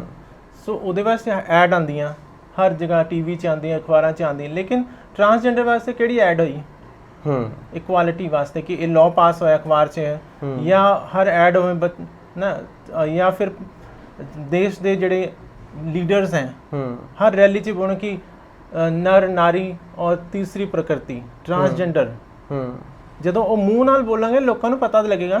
हाँ लगू। ठीक है ना। हुण असीं कह भाई और बहनों, तुसी भाई बहन तो हर एक पहले भी बोलते सी हुण भी बोल रहे, लेकिन उहदे विच की बदलाव है? उहदे विच ये हो सकता है कि हाँ भाई बहनों और मेरे ट्रांस भाई और बहनों, जो मेरे ट्रांसजेंडर भाई बहन हैं वो उनको भी मैं संबोधित कर रहा हूँ, उनको भी मैं ये बता रहा हूँ या बता रही हूँ, जो भी लीडर्स हैं हमारे इस देश के जो भी हैं, तब हमें लगा कि यस हम लोग इस देश के हिस्सा हैं, हमें हमारे बारे में सोचा है, हमारी पॉलिसी मेकिंग है। तो ये जो चीज़ें हैं समाज की गलती, समाज की जड़ी गलती ये है कि ये समाज जो साडे नाल जिहड़ा भेदभाव करदा है कि सब तो पहले फैमिली का ही है, समाज तो बाद की गल है। जो मेरे फैमिली मेरे नाल खड़ी तो मैनूं दुनिया की परवाह नहीं है। ठीक है ना। मेरे माँ बाप मेरे नाल खड़े, भैन भाई खड़े हैं, सो फिर तो कोई प्रॉब्लम ही है। हाँ असी सारी दुनिया तो जित जाते हैं बट अपनी फैमिली च हार जाते हैं। ठीक है ना। जो फैमिली वाले खड़े हो जाते हैं, तुसी भी हो कोई भी हो, अपने माँ बाप जो तुहाडे सामने खड़े हो जाते हैं तो तुहानूं लगदा कि नहीं हुण सारी दुनिया ही मेरे नाल खिलाफ है। जब मेरे माँ बाप हैं खिलाफ हैं तो सारी दुनिया खिलाफ। जब मेरे माँ बाप नाल है फिर कोई दुनिया का कोई भी इंसान कोई भी आ जाए तो तुसी 12वीं तक की पढ़ाई जिहड़ी कित्थे कीती, जिहड़ा पढ़ाई दा उदों बाद दा सफ़र, पढ़ाई बारे सारा की कुछ कीता अज तक? मैं 12वीं तो बाद BA ऑनर्स की हिस्टरी विच। प्लस 2 कित्थे कीती सी? इत्थे चंडीगढ़ विच। ਕਿਹੜੀ ਕਲਾਸ ਤੋਂ ਬਾਅਦ ਤੁਸੀਂ ਆਪਣੇ ਉੱਤਰਾਖੰਡ ਦੇ ਵਿੱਚੋਂ ਮਾਂ ਪਿਓ ਤੋਂ ਵੱਖਰੇ ਹੋ ਗਏ ਸੀ? ਵੱਖਰੀ ਤਾਂ ਮੈਂ ਬਹੁਤ ਲੇਟ ਹੋਈ ਹਾਂ, ਬਟ ਪੜ੍ਹਾਈ ਮੈਂ ਆਪਣੇ ਪੇਰੈਂਟਸ ਕੋਲ ਹੀ ਕੀਤੀ ਹੈ। ਸੋ ਮੇਰੇ ਮੈਂ ਇੱਕ ਗੱਲ ਦੱਸਾਂ, ਅਸੀਂ ਜੋ ਮਰਜ਼ੀ ਕਰ ਲਈਏ, ਅਗਰ ਫੈਮਿਲੀ 'ਚ ਵੀ ਰਹਿੰਦਾ ਨਾ ਕੋਈ ਇਨਸਾਨ, ਹਾਂ ਫੈਮਿਲੀ 'ਚ ਰਹਿ ਕੇ ਵੀ ਤੁਸੀਂ ਅਲੱਗ ਹੋ। ਹੁਣ ਤੁਸੀਂ ਕਹਿ ਰਹੇ ਸੀ ਵੀ ਪੰਜਾਬ ਯੂਨੀਵਰਸਿਟੀ ਚੰਡੀਗੜ੍ਹ ਦੇ ਵਿੱਚ ਤੁਹਾਡੇ ਡੈਡੀ ਮੁਲਾਜ਼ਮ ਸੀਗੇ, ਹਾਂਜੀ ਉਹ ਵੀ ਨਹੀਂ ਸਮਝੇ ਅੱਜ ਤੱਕ ਇਸ ਗੱਲ ਨੂੰ? ਨਹੀਂ, ਉਹ ਤਾਂ ਮੇਰੇ ਨਾਲ, ਹੁਣ ਉਹਨਾਂ ਦੀ ਡੈਥ ਹੋ ਗਈ ਸੀ ਪਿੱਛੇ, ਹਾਂ ਤੇ ਮਰਦੇ ਮਰਦੇ ਕੁਝ ਟਾਈਮ ਪਹਿਲੇ ਹੀ 2-3 ਮਹੀਨੇ ਪਹਿਲੇ ਉਹਨਾਂ ਨੇ ਕਿਹਾ ਕਿ ਚੱਲ ਠੀਕ ਹੈ ਆਪਣੀ ਜ਼ਿੰਦਗੀ ਜੀ ਲੈ ਤੂੰ ਜਿਸ ਤਰ੍ਹਾਂ ਵੀ ਹੈ। ਲੇਕਿਨ ਸਾਰੀ ਜ਼ਿੰਦਗੀ ਤਾਂ ਉਹਨਾਂ ਨੇ ਮੇਰੇ ਨਾਲ ਪ੍ਰੋਬਲਮ ਹੀ ਕ੍ਰੀਏਟ ਕੀਤੀ ਹੈ, ਫਿਰ ਫਾਇਦਾ ਨਹੀਂ ਹੋਇਆ ਜਦੋਂ ਉਹਨੂੰ ਮਰ ਗਏ। ਇੱਕ ਮੁਲਾਜ਼ਮ ਦੀ ਧੀ ਪੁੱਤ ਹਨਾ, ਤੁਸੀਂ ਟਰਾਂਸਜੈਂਡਰ ਸੀਗੇ ਤਾਂ ਤੁਸੀਂ ਇੱਕ ਮੁਲਾਜ਼ਮ ਸੀ, ਤੁਹਾਡੇ ਡੈਡੀ ਤੁਹਾਨੂੰ ਸੋਹਣੀ ਜ਼ਿੰਦਗੀ ਦੇ ਸਕਦੇ ਸੀ, ਘੱਟੋ ਘੱਟ ਜੇ ਨਾਲ ਨਾ ਰੱਖਦੇ ਤਾਂ ਕਿਸੇ ਪੀਜੀ ਦੇ ਵਿੱਚ ਕਿਸੇ ਹੋਰ ਜ਼ਿੰਦਗੀ ਤਾਂ ਦੇ ਹੀ ਸਕਦੇ ਸੀ। ਉਹਨਾਂ ਨੇ ਕਦੇ ਇਸ ਤਰ੍ਹਾਂ ਦਾ ਹੰਭਾ ਨਹੀਂ ਮਾਰਿਆ? ਉਹਨਾਂ ਦੀ ਸੋਚ ਇਦਾਂ ਦੀ ਸੀਗੀ, ਕਿਉਂਕਿ ਉਹਨੂੰ ਲੱਗਦਾ ਸੀ ਫੈਮਿਲੀ 'ਚ ਇੱਕ ਹੁੰਦਾ ਨਾ ਕਿ ਮੇਰਾ ਇਹਨਾਂ ਨੱਕ ਕੱਟਦੀ ਹੈ ਮੇਰੀ, ਜਾਂ ਮੇਰਾ ਸ਼ਰਮ ਦੇ, ਕਿਉਂਕਿ ਇੰਡੀਆ ਵਿੱਚ ਨਾ ਸ਼ੇਮ ਬੇਸਡ ਕਲਚਰ ਹੈ। ਸਿਰਫ ਮੇਰੇ ਫਾਦਰ ਦੀ ਨਹੀਂ ਹੈ, ਇਹ ਹਰੇਕ ਦੀ, ਚਾਹੇ ਕੋਈ ਵੀ ਆਪਣੇ ਕੁੜੀਆਂ ਵਾਸਤੇ ਵੀ ਲੋਕ ਕਰਦੇ ਹੈ, ਮੁੰਡਿਆਂ ਵਾਸਤੇ ਕੋਈ ਰੇਪਿਸਟ ਹੋ ਜਾਏ, ਮੁੰਡੇ ਕੋਈ ਮਰਡਰ ਕਰਦੇ ਆ, ਉਹਨਾਂ ਨੂੰ ਕਹਿੰਦੇ ਕੋਈ ਗੱਲ ਨਹੀਂ, ਮੁੜ ਕੇ ਫਿਰ ਉਹ ਘਰ ਵਿੱਚ ਆ ਜਾਂਦੇ, 14 ਸਾਲ ਦੀ ਸਜ਼ਾ ਕੱਟ ਕੇ ਫਿਰ ਘਰ ਹੀ ਵਿੱਚ ਵੜੇ ਹੁੰਦੇ। ਪਰ ਅਸੀਂ ਤਾਂ ਕੋਈ ਗੁਨਾਹ ਕੀਤਾ ਨਹੀਂ ਇਦਾਂ ਦਾ, ਅਸੀਂ ਕਿਹੜਾ ਰੇਪ ਕੀਤਾ ਕਿਸੇ ਦਾ, ਅਸੀਂ ਕਿਹੜਾ ਕਿਸੇ ਦਾ ਮਰਡਰ ਕੀਤਾ, ਸਿਰਫ ਸਾੜੀ ਤਾਂ ਪਾਈ ਹੈ। ਔਰ ਸਾੜੀ, ਕਈ ਲੋਕ ਕਹਿੰਦੇ ਕਿ ਸਾੜੀਆਂ ਪਾ ਕੇ ਇਹਨਾਂ ਨੇ ਗਲਤ ਕੰਮ ਕਰਨੇ, ਬਟ ਸਾੜੀ ਪਾਣਾ ਵੀ ਤਾਂ ਆਸਾਨ ਕੰਮ ਨਹੀਂ ਹੈ। ਇੱਕ ਆਦਮੀ, ਉਹਨੂੰ ਮੈਂ ਜੇ ਕਿਸੇ ਨੂੰ ਆਦਮੀ ਨੂੰ ਕਹਾਂ ਤੂੰ ਸਾੜੀ ਪਾ ਲੈ, ਨਹੀਂ ਪਾ ਕੋਈ ਪਾ ਨਹੀਂ ਸਕਦਾ है। नहीं बस कुछ ना कुछ तो है ना जिसकी पर्दादारी है। कहते हैं गालिब ने कहा बेखुदी बेसबब नहीं गालिब, कुछ तो है जिसकी पर्दादारी है। वो इंसान ਨੂੰ ਤਾਂ ਪਤਾ ਨਹੀਂ ਲੱਗਦਾ ਨਾ ਉਹਦਾ ਜੀ, ਉਹ ਤਾਂ ਪਰਮਾਤਮਾ ਨੂੰ, ਅੱਲਾ ਨੂੰ, ਈਸ਼ਵਰ ਨੂੰ, ਵਾਹਿਗੁਰੂ ਨੂੰ ਪਤਾ ਹੈ ਕਿ ਉਸਨੇ ਹਰ ਇਨਸਾਨ ਨੂੰ ਇੱਕੋ ਜਿਹਾ ਬਣਾਇਆ ਹੈ। ਲੇਕਿਨ ਸਾਡੀ ਪੰਜਾਂ ਉਂਗਲੀਆਂ ਇੱਕ ਬਰਾਬਰ ਤਾਂ ਨਹੀਂ ਹੈ, ਸਾਡੇ ਦੋਨੋਂ ਅੱਖਾਂ ਦਾ ਰੈਟੀਨਾ ਵੀ ਇੱਕ ਤਰ੍ਹਾਂ ਦਾ ਨਹੀਂ ਹੈ, ਫਿੰਗਰਪ੍ਰਿੰਟਸ ਵੀ ਅਲੱਗ-ਅਲੱਗ ਹੈ। ਅਸੀਂ ਫੋਨ ਚਲਾਉਂਦੇ ਹਾਂ, ਤੁਸੀਂ ਜਿਸ ਉਂਗਲੀ ਦਾ ਫਿੰਗਰਪ੍ਰਿੰਟ ਉਸ ਵਿੱਚ ਰੱਖਦੇ ਹੋ ਉसी ਨੂੰ ਬਾਰ-ਬਾਰ ਤੁਸੀਂ ਲਗਾਉਣਾ ਪੈਂਦਾ ਨਾ, ਦੂਸਰੀ ਉਂਗਲੀ ਲਗਾਓਗੇ ਤਾਂ ਨਹੀਂ ਚੱਲੇਗਾ ਨਾ, ਨਹੀਂ ਚੱਲੂਗਾ। तो फिर दुनिया ਕਿਵੇਂ ਕਹਿੰਦੇ ਮੈਂ ਤੁਹਾਡੇ ਵਰਗੇ ਬਣ ਜਾਵਾਂ, ਤੁਸੀਂ ਮੇਰੇ ਵਰਗੇ ਬਣ ਜਾਓ, ਜਾਂ ਦੁਨੀਆ ਕਹਿੰਦੀ ਸਾਡੇ ਵਰਗੇ ਬਣ ਜਾਓ, ਅਸੀਂ ਕਿਉਂ ਬਣੀ ਕਿਸੇ ਵਰਗਾ? ਜਦ ਦੁਨੀਆ ਵਿਵਿਧਤਾ ਹੈ, ਪ੍ਰਕਿਰਤੀ ਵਿੱਚ ਵਿਵਿਧਤਾ ਹੈ, ਹਰ ਫੁੱਲ ਅਲੱਗ-ਅਲੱਗ ਤਰ੍ਹਾਂ ਦਾ ਹੈ, ਹਰ ਪ੍ਰਕਿਰਤੀ, ਹਰ ਚੀਜ਼ ਜੀਵ ਇੱਕ ਤਰ੍ਹਾਂ ਦਾ ਨਹੀਂ ਹੈ। ਜੈਂਡਰ ਵੀ ਇੱਕ ਨਹੀਂ ਹੈ, ਦੋ ਨਹੀਂ ਹੈ, ਤਿੰਨ ਨਹੀਂ, ਜੈਂਡਰ ਵੀ ਡਾਇਵਰਸਿਟੀ ਹੈ। ਜੈਂਡਰ ਦੋ ਨਹੀਂ ਹੁੰਦੇ ਨਾ ਤਿੰਨ ਹੁੰਦੇ, ਥਰਡ ਜੈਂਡਰ ਇਸ ਕਰਕੇ ਕਿ ਤੀਸਰਾ ਜੈਂਡਰ ਵਿੱਚ ਬਹੁਤ ਸਾਰੇ ਆਉਂਦੇ, ਠੀਕ ਹੈ ਨਾ। ਅਸੀਂ ਆਪਣੇ ਪੁਰਾਣੇ ਉਪਨਿਸ਼ਦ ਵੇਦ ਵਿੱਚ ਇੱਕ ਮੰਤਰ ਆਂਦਾ, ਵਿਕ੍ਰਿਤੀ एवं ਪ੍ਰਕਿਰਤੀ। what seems unnatural is also natural। ਜੋ ਸਾਨੂੰ ਅਪ੍ਰਕਿਰਤਿਕ ਦਿਖਾਈ ਦਿੰਦਾ ਨਾ, ਉਹ ਵੀ ਪ੍ਰਕਿਰਤਿਕ ਹੈ। ਇਸ ਕਰਕੇ ਵੇਦ ਵਿੱਚ ਤ੍ਰਿਤੀय ਪ੍ਰਕਿਰਤੀ ਸਾਨੂੰ ਕਿਹਾ ਗਿਆ ਕਿ ਤੀਸਰੀ ਪ੍ਰਕਿਰਤੀ ਦੇ ਲੋਕ ਹੁੰਦੇ ਆ। ਜੇ ਸੁਪਰੀਮ ਕੋਰਟ ਨੇ ਉਹੀ ਵਰਡ ਯੂਜ਼ ਕੀਤਾ, ਤ੍ਰਿਤੀय ਪ੍ਰਕਿਰਤੀ, ਥਰਡ ਜੈਂਡਰ, ਥਰਡ ਨੇਚਰ, ਠੀਕ ਹੈ ਨਾ। ਸੋ ਸਮਾਜ ਵਿੱਚ ਨਾ ਸਮਝ ਬਣਨ ਵਾਸਤੇ ਅਸੀਂ ਅਨਪੜ੍ਹ ਹੋ ਗਏ ਹਾਂ। ਅਸੀਂ ਉੱਪਰ ਜਦ ਮਾਨਵ ਵਿਕਾਸ ਹੁੰਦਾ, ਮਾਨਵ ਵਿਕਾਸ ਵਿੱਚ ਅਸੀਂ ਐਜੂਕੇਸ਼ਨ ਨਾਲ ਸਭ ਕੁਝ ਕੀਤਾ, ਲੇਕਿਨ ਹੁਣ ਸਾਡੀ ਹਾਲਤ ਕੀ ਹੈ, ਅਸੀਂ ਐਟਮ ਬੰਬ 'ਚ ਬੈਠੇ ਹਾਂ, ਮਾਨਵ ਵਿਕਾਸ ਵਿੱਚ ਨਹੀਂ ਹੈ ਜੀ। ਸਾਰੀ ਦੁਨੀਆ ਵਿੱਚ ਬੜੀ ਹਿੰਸਾ ਹੋ ਰਹੀ ਹੈ, ਸਭ ਬੰਦੂਕਾਂ ਦੇ ਉੱਪਰ ਚੱਲ ਰਹੇ ਹਨ, ਠੀਕ ਹੈ ਨਾ। ਔਰ ਕੋਈ ਕਿਸੇ ਦੂਸਰੇ ਇਨਸਾਨ ਨੂੰ ਸਮਝਣ ਦੀ ਕੋਸ਼ਿਸ਼, ਯੂਨੀਵਰਸਿਟੀਜ਼ ਕਾਲਜਿਸ ਕਿਉਂ ਹੁੰਦੀਆਂ, ਇੱਕ ਇਨਸਾਨ ਦੂਸਰੇ ਇਨਸਾਨ ਨੂੰ ਸਮਝੇ, ਪ੍ਰਕਿਰਤੀ ਨੂੰ ਸਮਝੇ। ਅਸੀਂ ਯੂਨੀਵਰਸਿਟੀ ਜੁਆਇਨ ਕਰਦੇ ਕਿ ਸਾਨੂੰ ਜੌਬ ਮਿਲ ਜਾਏਗੀ, ਸਾਨੂੰ ਢਿੱਡ ਭਰਨ ਦਾ ਕੋਈ ਮਿਲ ਜਾਏਗਾ, ਰਸਤਾ ਮਿਲ ਜਾਏਗਾ। ਲੇਕਿਨ ਤੁਸੀਂ ਪੁਰਾਣੀ ਹਿਸਟਰੀ ਪੜ੍ਹੋਗੇ ਤਾਂ ਜਿੰਨੇ ਅਨਪੜ੍ਹ ਜਾਂ ਕੁਝ ਲੋਕ ਸੀ, ਅਨਪੜ੍ਹ ਲੋਕ ਸੀ, ਕਿਆ ਉਹ ਪੇਟ ਨਹੀਂ ਪਾਲਦੇ ਸੀਗੇ, ਰੋਜੀ ਰੋਟੀ ਤਾਂ ਕਮਾਉਂਦੇ ਹੀ ਸੀਗੇ। ਸੋ ਪੜ੍ਹਾਈ ਲਿਖਾਈ ਦਾ ਮਤਲਬ ਇਹ ਹੁੰਦਾ ਕਿ ਐਮਪੈਥੀਟੀਕਲ ਅਪਰੋਚ ਨਾ, ਇੱਕ ਅਸੀਂ ਤੁਹਾਡੀ ਥਾਂ 'ਚ ਬਹਿ ਕੇ ਦੇਖੀਏ ਤੁਹਾਨੂੰ ਕਿੰਨਾ ਦਰਦ ਹੁੰਦਾ, ਠੀਕ ਹੈ। ਦਿਸ ਇਜ਼ ਸੋ ਇਹ ਫੈਮਿਲੀ ਵਾਲਿਆਂ ਨੇ ਕਦੀ ਐਕਸੈਪਟ ਨਹੀਂ ਕੀਤਾ, ਨਾ ਤਾਂ ਉਹਨਾਂ ਨੂੰ ਕੋਈ ਪ੍ਰੋਬਲਮ ਮਤਲਬ ਹੋਈ ਕਿ ਮੈਂ ਘਰ ਛੱਡ ਕੇ ਵੀ ਚਲੇ ਗਈ ਤਾਂ ਉਹਨਾਂ ਨੂੰ ਕੋਈ ਫਰਕ ਨਹੀਂ ਪਿਆ, ਉਹਨਾਂ ਨੂੰ ਕੋਈ ਇੱਦਾਂ ਦਾ ਮਹਿਸੂਸ ਨਹੀਂ ਹੋਇਆ। ਉਹ ਸਗੋਂ ਇਹ ਚਾਹੁੰਦੇ ਸੀ ਚਲੋ ਵਧੀਆ ਹੋਇਆ ਸਾਡਾ ਖਹਿੜਾ ਛੁੱਟਿਆ ਕਿਸੇ ਤੋਂ, ਠੀਕ ਹੈ ਨਾ। ਉਹਨਾਂ ਨੂੰ ਲੱਗਦਾ ਸੀ ਸਾਡੇ ਬਾਕੀ ਬੱਚਿਆਂ ਦਾ ਮੈਰਿਜ ਨਹੀਂ ਹੋ ਰਹੀ ਇਸ ਕਰਕੇ, ਜਾਂ ਹੋਰ ਰਿਸ਼ਤੇਦਾਰਾਂ ਨੂੰ ਵੀ ਲੱਗਦਾ ਸੀਗਾ। ਅੱਛਾ, ਪਲੱਸ 2 ਤੋਂ ਬਾਅਦ ਦੀ ਪੜ੍ਹਾਈ ਦਾ ਸਫ਼ਰ? ਪਲੱਸ 2 ਜਿਹੜੀ ਮੇਰੀ ਚੰਡੀਗੜ੍ਹ ਵਿੱਚ ਹੀ ਹੋਈ ਹੈ, ਤੇ ਗਵਰਨਮੈਂਟ ਕਾਲਜ ਜਿਹੜਾ ਹੁਣ 46 ਵਿੱਚ ਹੈਗਾ, ਗਵਰਨਮੈਂਟ ਕਾਲਜ ਪੀਜੀ ਕਾਲਜ ਹੈਗਾ, ਉਹ ਪਹਿਲੇ ਸੈਕਟਰ 40 ਵਿੱਚ ਸੀਗਾ, 89 ਵਿੱਚ ਮੇਰੀ ਉੱਥੇ ਐਡਮਿਸ਼ਨ ਹੋਈ। ਫਿਰ 90 ਵਿੱਚ ਮੇਰਾ ਕਾਲਜ ਚੇਂਜ ਹੋ ਗਿਆ, ਇੱਥੇ ਮਤਲਬ ਸ਼ਿਫਟ ਹੋ ਗਿਆ, 46 ਵਿੱਚ ਚਲੇ ਗਿਆ। 46 ਵਿੱਚ ਮੇਰਾ ਸਾਰੀ ਸਟੱਡੀ ਹੋਈ, BA ਆਨਰਸ ਕੀਤੀ ਮੈਂ ਹਿਸਟਰੀ ਵਿੱਚ। ਉਸ ਤੋਂ ਬਾਅਦ ਨਾਲ ਮੈਂ ਡਿਪਲੋਮਾ ਕਰਦੀ ਰਹੀ ਰਸ਼ੀਅਨ ਲੈਂਗੁਏਜ ਵਿੱਚ। ਫਿਰ ਮੈਂ ਫ੍ਰੈਂਚ ਲੈਂਗੁਏਜ ਵਿੱਚ ਡਿਪਲੋਮਾ ਕੀਤਾ, ਨਾਲ ਕੰਪਿਊਟਰ ਸਾਇੰਸ ਐਂਡ ਐਪਲੀਕੇਸ਼ਨ ਨਵਾਂ ਸ਼ੁਰੂ ਹੋਇਆ ਸੀਗਾ ਤੇ ਮੈਂ ਕੰਪਿਊਟਰ ਵੀ ਸਿੱਖ ਲਿਆ। ਉਸ ਤੋਂ ਬਾਅਦ ਮੈਂ ਫਿਰ ਡਾਂਸ ਦਾ ਵੀ ਪਹਿਲੇ ਵੀ ਸਿੱਖਦੀ ਰਹੀ, ਕਥਕ ਤੇ ਕਲਾਸੀਕਲ ਵੋਕਲ ਵੀ, ਗਾਣਾ ਵੀ ਸਿੱਖਦੀ ਰਹੀ। ਤੋ ਇਹ ਸਾਰੀ ਚੀਜ਼ਾਂ ਉਸ ਤੋਂ ਬਾਅਦ ਫਿਰ ਪੜ੍ਹਾਈ ਲਿਖਾਈ ਮੇਰੀ ਛੁੱਟਦੀ ਗਈ, ਕੰਟੀਨਿਊ ਨਹੀਂ ਹੋ ਪਾਈ ਕਿਉਂਕਿ ਸਮਾਜ ਵਿੱਚ ज़्यादा प्रॉब्लम शुरू हो गई। रेप हो गया, बदतमीजियाँ हो गई, लड़के छेड़ना शुरू कर दे, काफ़ी सारी चीज़ां प्रॉब्लम हो गया। 2002 विच मेरा गैंग रेप होया, 2004 विच भी गैंग रेप होया, मैंने मतलब किडनैप करके लेके लड़के लेके गए। सो ये सारी चीज़ां फिर उन्होंने ਉਹਨਾਂ ਦਾ ਕੀ ਕੀਤਾ? 2002 ਵਿੱਚ ਮੈਂ ਮੈਨੂੰ 17 ਸੈਕਟਰ ਵਿੱਚ ਮੈਂ ਮੇਰੇ ਨਾਲ ਫਰੈਂਡ ਸੀਗੇ ਤੇ ਅਸੀਂ ਵੈਸੇ ਘੁੰਮਣ ਗਏ ਸੀ। ਉਸ ਤੋਂ ਬਾਅਦ ਉਹ ਮੇਰੇ ਫਰੈਂਡ ਚਲੇ ਗਏ, ਮੈਂ ਇਕੱਲੀ ਰਹਿ ਗਈ ਤੇ ਇੱਕ ਮੁੰਡੇ ਨੇ ਮੈਨੂੰ ਬੁਲਾ ਕੇ ਸੁਨਸਾਨ ਇਲਾਕੇ 'ਚ ਬੁਲਾ ਕੇ ਮੈਨੂੰ ਕਹਿੰਦਾ, ਉਹਨੇ ਪਹਿਲੇ ਸਿਗਰਟ ਜਲਾਉਣ ਵਾਸਤੇ ਮਾਚਿਸ ਮੰਗੀ, ਹਾਲਾਂਕਿ ਮੈਂ ਕਿਹਾ ਮੈਂ ਤਾਂ ਸਿਗਰਟ ਪੀਂਦੀ ਨਹੀਂ ਹਾਂ। ਤੇ ਫਿਰ ਉਹ ਕਾਫੀ ਦੇਰ ਮੇਰੇ ਨਾਲ ਖੜਾ ਰਿਹਾ, ਗੱਲਾਂ ਬਾਤਾਂ ਕਰ, ਕਹਿੰਦਾ ਅਸੀਂ ਚੱਲ ਘੁੰਮ ਕੇ ਆਉਂਦੇ। ਮੈਂ ਕਿਹਾ ਨਹੀਂ ਮੈਨੂੰ ਜਾਣਾ। ਕਹਿੰਦਾ ਚੱਲ, ਮੈਂ ਕਿਹਾ ਮੇਰੀ ਸਾਈਕਲ ਉੱਥੇ ਸਾਈਕਲ ਸਟੈਂਡ 'ਚ ਖੜੀ ਹੈ ਨੀਲਮ ਦੇ ਪਿੱਛੇ। ਕਹਿੰਦਾ ਚੱਲ ਮੈਂ ਵੀ ਚੱਲਦਾ ਉੱਧਰ। ਉੱਥੇ ਹੀ ਉਹਦੀ ਕਾਰ ਵੀ ਖੜੀ ਸੀਗੀ, ਉਹਨੇ ਆਪਣੇ ਫਰੈਂਡ ਨੂੰ ਪਹਿਲੇ ਹੀ ਇਸ਼ਾਰਾ ਕਰਕੇ ਉੱਥੋਂ ਸੋ ਉੱਥੇ ਲੈ ਕੇ ਮੈਨੂੰ ਖਿੱਚ ਲਿਆ ਉਹਨੇ ਕਾਰ ਵਿੱਚ। ਦੋਨਾਂ ਨੇ ਕਾਰ ਵਿੱਚ ਖਿੱਚ ਕੇ ਫਿਰ ਮੇਰਾ ਮੂੰਹ ਬੰਦ ਕਰਕੇ, ਉਹਦੇ ਕੋਲ ਪਿਸਟਲ ਸੀਗੀ ਤੇ ਉਹਨੇ ਮੇਰੇ ਪਿਸਟਲ ਕਮਰ 'ਚ ਲਗਾ ਕੇ ਕਹਿੰਦਾ ਜੇ ਤੂੰ ਹੁਣ ਬੋਲਿਆ ਤੇ ਫਿਰ ਤੈਨੂੰ ਅਸੀਂ ਸ਼ੂਟ ਕਰ ਦੇਣਾ। ਤੇ ਫਿਰ ਉਹ ਅੰਬਾਲਾ ਜੇ ਤੇ ਲੈ ਕੇ ਗਏ ਸੁਨਸਾਨ ਜਗ੍ਹਾ ਤੋਂ। ਉੱਥੇ ਹੋਸਟਲ ਸੀਗਾ, ਵੈਸੇ ਤਾਂ ਸੁਨਸਾਨ ਜਗ੍ਹਾ ਤਾਂ ਨਹੀਂ ਸੀ, ਹੋਸਟਲ ਸੀਗਾ। ਉੱਥੇ 20 ਮੁੰਡੇ ਤਕਰੀਬਨ 20 ਮੁੰਡੇ ਸੀਗੇ। ਉਹਨਾਂ ਸਾਰੀ ਰਾਤ ਮੇਰਾ ਰੇਪ ਕੀਤਾ ਐਂਡ ਸਵੇਰੇ 4:30-5 ਵਜੇ ਅੰਬਾਲਾ ਜਿਹੜਾ ਕੈਂਟ ਬੱਸ ਸਟੈਂਡ ਹੈ ਰੇਲਵੇ ਸਟੇਸ਼ਨ ਦੇ ਬਾਹਰ, ਉੱਥੇ ਛੱਡਤਾ। ਤੇ ਮੈਂ ਕਾਫੀ 1.5 ਘੰਟੇ ਉੱਥੇ ਬੈਠੀ ਰਹੀ। ਤੇ ਉਸ ਤੋਂ ਬਾਅਦ ਕਿਉਂਕਿ ਮੇਰੀ ਹਾਲਤ ਬੜੀ ਖ਼ਰਾਬ ਹੋ ਗਈ, ਚੱਲਣਾ ਫਿਰਨਾ ਮੇਰੇ ਲੱਤਾਂ ਹੀ ਦਰਦ ਕਰ ਰਹੀਆਂ ਸੀਗੀਆਂ। ਤੇ ਕਿਸੇ ਤਰ੍ਹਾਂ ਮੈਂ ਚੰਡੀਗੜ੍ਹ ਆਈ ਕਿਸੇ ਹਰਿਆਣਾ ਰੋਡਵੇਜ਼ ਦੀ ਬੱਸ ਵਿੱਚ।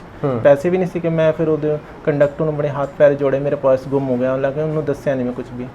ਤੇ ਚੰਡੀਗੜ੍ਹ ਆ ਕੇ ਫਿਰ ਬੜੀ ਮੁਸ਼ਕਿਲ ਆ ਗਈ। ਪੁਲਿਸ ਸਟੇਸ਼ਨ ਵੀ ਗਈ, ਪੁਲਿਸ ਨੇ ਕੋਈ ਮੇਰੀ ਰਿਪੋਰਟ ਨਹੀਂ ਲਿਖੀ ਤੇ ਸਾਰੀ ਚੀਜ਼ਾਂ ਹੋਈਆਂ। ਉਹਨੂੰ ਉਲਟਾ ਮੇਰੇ ਨੂੰ ਹੋਰ ਵੀ ਉਹਨਾਂ ਨੇ ਧਮਕਾਉਣਾ ਸ਼ੁਰੂ ਕਰ। ਪੁਲਿਸ ਨੇ ਵੀ ਕਿਹਾ ਕਿ ਤੂੰ ਗਿਆ ਕਿਉਂ ਹੈ, ਇੱਦਾਂ ਉੱਥੇ ਜਾਣਾ ਨਹੀਂ ਸੀਗਾ, ਇਹ ਨਹੀਂ ਕਰਨਾ ਸੀ, ਉਹ ਤੇਰੀ ਗਲਤੀ ਹੈ, ਤੈਨੂੰ ਵੀ ਅਸੀਂ ਫੜ ਲਾਂਗੇ ਨਾ। ਤਾਂ ਗਿਆ ਉਹਨੇ ਕੋਈ ਇੱਦਾਂ ਕਾਂਡ ਕਰਨ ਤੋਂ ਨਹੀਂ ਗਿਆ ਸੀ, ਕੋਈ ਗਲਤ ਕੰਮ ਕਰਨ।